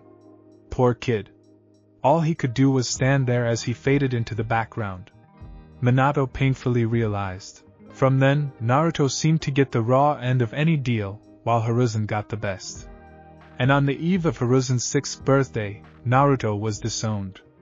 That broke the proverbial camel's back. From then on, Naruto's love for his family was shattered and no one was around to pick up the pieces. Of course, no one saw it this way. Not until now. I've been such a fool. Minato thought sadly. He, of course, kept up appearances. Made up the story that Naruto had run away, and lied about sending out search parties after him. In his mind, Naruto was the past and Herizen was the future. Sensei was right. All I am is a kid who threw away a toy, and now that someone else has it, I want it back. Minato reasoned as bile rose to his throat. Somewhere along the lines, his son had grown into a man. He learned of his burden, the things that were kept from him, and instead of being a child, he used them to his advantage. If this were any other situation, I'd be proud of him. Minato thought bitterly. And here, I thought things went bad the day he confronted us about his brother and moved out. But things had been bad long before then. Minato thought as he went to sit at his desk. The day Herizen confronted them about his brother, the attack, and the disowning, they were stumped. They couldn't believe their own son had gone through such great lengths to find the truth. Minato tried to reason with the kid, but what he didn't realize was that Herizen wasn't a child anymore. He was a man, through circumstance and not choice. By the time he left, both he and Kushina were on the floor crying and begging him to stay. A desperate plea Naruto never got. Since that day, things progressively got worse. He and Kushina tried to cope, but it was too hard. Eventually, he stopped trying and started hunting Herizen down. But nothing came up. No doubt thanks to this jot. Minato thought. His wife stopped being the happy and joyful woman she was and became a husk of her former self, hell-bent on getting Herizen back. And since then, they have even begun drifting apart. She was always looking for her son and he was always at work. Their marriage was crumbling and they couldn't stop it. He looked up to see Kushina crying uncontrollably. He tried to go to comfort her, but before he could get close, she shunshed away. With Kushina sat on top of the third's head at the Hokage monument. She needed time to sort things out. She quietly hugged her knees to her chest and closed her eyes. She thought about everything that happened after the attack on Herizen. Fact of the matter is, she did shift her attention solely onto him and left Naruto in the background. I just wanted my son to be able to protect himself. Is that so bad? She asked herself. No, it wasn't. What was bad is that I chose one of my sons over the other. I should have wanted that for both of them, not just one. She mentally berated herself. She thought of all of the good times she ever had with Herizen. From potty training him to helping him walk to teaching him how to throw his first kunai, she remembered every single instance. She tried to remember those times with Naruto, but there was nothing. Her despair grew at the fact she couldn't remember anything of Naruto's. This can't be, she internally yelled as she tried to recall all of the years he was with her. She sobbed at the fact all she could remember was Herizen. She recalled that night that Naruto left. At first it didn't seem like much of a problem. One less thing to worry about, she thought at the time. That little realization hit her like a ton of bricks. She really didn't have her son's best interest in mind. All she cared about was Herizen's betterment. She had searched for Naruto, yes, but it had been because Herizen asked her to do it. When Minato talked to her about Naruto's disappearance, she opted to let him go out on his own. Let him go out on his own and do whatever makes him happy. He doesn't have a chance for a normal life in the middle of a ninja family, she muttered under her breath, reciting her response from that day word for word. Bullshit, he could have been happy, she internally yelled at herself. Then she thought about all of the years and time she spent training with Herizen, and she snatched a sealing book from Naruto because she thought he had no potential. I was dead wrong, she muttered. I told my son his brother ran away because I thought that's what would be best for him. But damn it, that's not what a mother does. She's supposed to take care of her son, come hell or high water. I just threw mine away. Kushina thought. All of those years spent on Herizen, and she couldn't even spare a day to look for Naruto. Since Herizen turned 6, she and Minato had spent all of their time training him. They taught him all they knew of the basics, and even some of the more advanced stuff. His attitude did change after his 7th birthday, she recalled. The usually happy and hyper Herizen grew more reserved and began to pour himself into training. At first, she thought it was because he finally understood what it meant to be a clan heir. But now, she knew it was because he knew what happened to his brother, and he wanted him back. He stopped a lot of the joking around with us. Whenever he asked us anything, it was pertaining to his training, she muttered. Since then, her family began drifting apart. She did her best to try and bond with him and get him interested in things other than training, but he wasn't interested. And the breaking point was when he turned 11 and confronted them about it. She tried to explain to him that without chakra, Naruto wasn't able to become clan leader. Where the hell does it say that's a requirement? Was Herizen's response. She tried to reason with him that he was stronger than his brother and could lead the clan better, but he wasn't listening. He packed up and left, leaving her and her husband sobbing and begging him to come back. After that night, her family was broken. She and Minato began drifting apart because he stayed at the office most of the time, and she was out looking for Herizen almost on a daily basis. And now, this bombshell was dropped. He's known about the Kyuubi since he was 7, she said out loud. Kushina knew what it was like to be the container of the beast, and she wanted to be the one to tell Herizen when he came of age. But he beat her to the truth, and so much more. She was suddenly gripped into a hug by strong arms. She looked up to see Minato holding her close to him. Kushina-chan, you and I have both done wrong in the past. But I promise you this, no matter how long it takes, we will make it right. We will find him, we will apologize, and we will bring him back. He whispered in her ear. She broke down and became a sobbing wreck in his arms. The couple stayed in the twilight of the day overlooking the village. And that promise I will keep, no matter what, Minato thought firmly. Back in the office, Jiraiya sighed as he released his chameleon jutsu. Thankfully, Herizen hadn't given away his identity to the mind reader, and no one knew what he had been up to. One less thing to worry about, he thought. He quickly summoned Gamakichi to the desk and took out a piece of paper and a pen. Hey! What's up? The toad asked. Jiraiya glared at him, then sighed. I need you to deliver this message to Tsunade, he said as he quickly wrote something down on a sheet of paper and handed it to the toad. Mem. The toad said with a stretched out hand. Vulture. Jiraiya muttered as he handed the toad a box of Pocky. Sure thing, old man. Later. The toad said and disappeared in a poof. Jiraiya shook his head and quickly sunshined to the village gates. He was supposed to have left 2 days ago, with Tsunade. Tsunade was at a bar playing blackjack with a shady-looking mercenary. I win this hand, you tell me everything you know? She asked. Sure thing, legendarier. The ninja replied. She fumed and was about to reveal the 10 and the ace she had, but was stopped by a large poof in front of her. A small toad wearing a vest appeared, dropped a letter, and disappeared. What's this? she asked as she opened it and read it. She then dropped it on the table and handed her chips to the dealer. Cash me out. Wait, where are you going? The ninja demanded. I don't need your information anymore, she replied and threw the note away. In that note, only a few sentences were scribbled. Harem, search for Naruto is off. He's allied himself with the Bat clan and the Toads have an alliance with said clan. Can't risk them leaving.